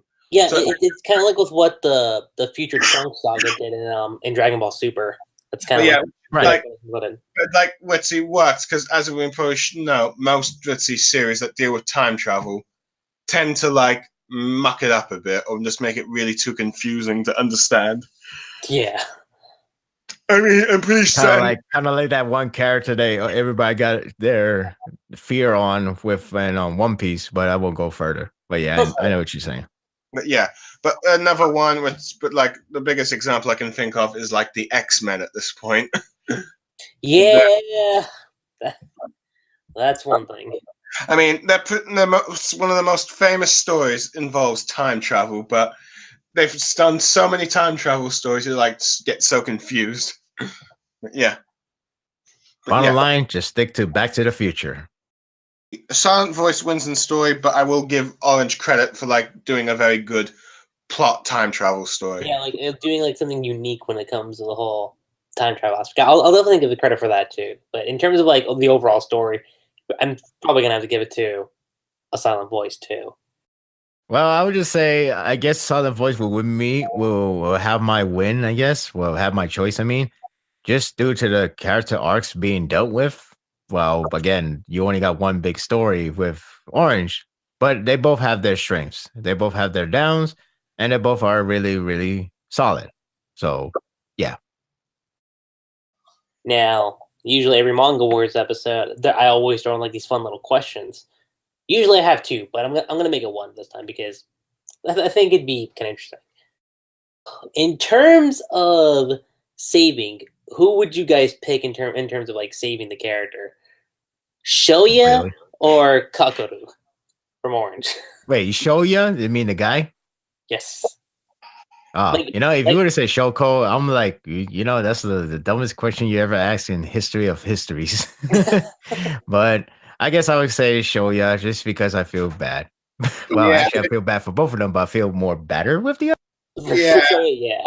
Show you because I want to see if he can fully redeem himself, which he does. But yeah, let's see. But yeah, Yeah. Nothing wrong with Kakeru, but it's kind of interesting again, just seeing like the bully side of the story and seeing how his redemption goes on that particular account. So I would definitely say Shoya, but if I had a way to say both of them, I'd say both of them. I'll be honest. With that being said, again, this comes to the end of the manga war segment between both the series. I think this is the first time in terms of series that one series has actually managed to surpass. Actually, no, we've had a couple series. We've had Opart Thunder versus Naruto, Bleach versus Yu Hakusho. So it's not exactly like the first time it's happened, but the Silent Voice definitely wins this particular round. Let me just say this. Yeah, we choose a Silent Voice over in a sense, I guess. But I still recommend if you haven't read either of them, please do read them because they are great in their own rights. They're both stellar. They both do a lot of great things. There's some hiccups here and there for both series, but you will enjoy the ride. You enjoy the characters. You enjoy the story. And it could make you cry more ways than one. Whether it makes you cry because you see the depressing side of the story where the guy actually does commit suicide, or the fact that you're scared because they could go to that route. And with the other story, you're not scared, but you're a little bit afraid something might end up going to the wrong path, but you're feeling joy of recuperating everything that you have mistaken from your childhood. And now you're making enough for everything until that moment of like that scared the shit out of me, which is pretty much the balcony part. But yeah, both of these series have their own journey. Both of these series have their own ups and downs, and they're both really, really great. Yeah, they're great. So if you haven't read either of them, you check both out. Don't just favor one over the other. Right. Be like, all right, if you read Silent Voice, be like, all right, let me see what Orange is like. Right. And they're both, and the best part is, in my opinion, they're both short stories. Not very short, like 10 chapters short, but short story as in like you could read them on your first day. You could read them, all of them in your first day. You could read them. You could collect them pretty quick. One is pretty easily. If you live in USA, it's pretty. Orange only has 2 omnibus version. I think that's how you say it. Yeah, there's 2 omnibus with Future, which is like 3. Silent Voice has only 7. with Future, that's like 3 volumes in that kind of sense. Mm-hmm. With Silent Voice, is 7 volume, and you can read them quickly because there's a lot of moments where the visual takes you where it wants to tell you. It's visual storytelling, as they say. So there's a lot of that as well. But again, they have their shorts, they have their strong shortcomings, they have their strengths, they have their good things, but they have their own take on the whole how to handle the depressing person, or how the story works when it comes to handling a depressed character. And yeah, I guess you could say it's funny and ironic that Orange is the one that has the one fictional part, which is the time traveling, because God knows how much we all want time travel, even if we could damage our own world, but whatever. But a Silent Voice doesn't have anything like that. It's more realistic because everything is 100%. I guess I would just say it right here. I guess that's why, despite I love both Your Name and A Silent Voice, I guess I would pick A Silent Voice mainly because 2 things. One, that is a biased choice because I love Silent Voice. It's one of my favorite manga of all time. And 2, Your Name has a great way of giving a moral of the story, which if you haven't seen a movie, do check it out. But it has a really good moral, but it has to do with shifting characters, literal shifting characters, which is fake. Silent Voice is 100% grounded. So everything you see, is something that you could relate to already, because these is something that you got to be careful with in real life as well. So that's something that grabs my attention 100%. Both of them does, but the other one speaks to me in a way. It's not like, hey, what happened if my life were to go to a different gender? But even though it has its own style of storytelling, but you get what I'm saying. So Definitely. yeah, more of the story is what I'm trying to say is that even though we would choose a silent voice, and even though I did say, hey, the comparison is not too fair in a lot of ways, but I still think you should just check it out, both of them. Do check it out, both of them. Definitely. Check out both series because I think they're both great series. Mm-hmm. In my personal opinion, and that's just kind of like how those manga wars episodes win. Again, silent voice takes the win, but definitely check out both series. Definitely check out both series because they're both great. And now I'm gonna do what I usually do at the end of every manga wars episode. Ed is announcing what the next one's gonna be. 2 manga series from Shonen Jump, which ended relatively prematurely. One coming from the mangaka of My Hero Academia, Kohei Horikoshi's previous work, Sensei no Balls, or in English, Barrage, versus the man behind a legendary series known as Bleach, Tite Kubo's previous work, Zombie Powder. I take it this one will be in February. Yes. Okay. Aside from that, guys, that's pretty much it. I'm like a G7. Oh, that reminds me. Sparda3g? It was also really great having Sparta and Blue Star on this podcast. Like always, it's really really. It's always great. Yeah. It's always great to be part of it. Yeah, I enjoy it as well, even though sometimes we clash heads over certain things. That usually comes outside Next week. I mean, next 5 weeks, Lucky Chi. Don't even. Please, next week, please.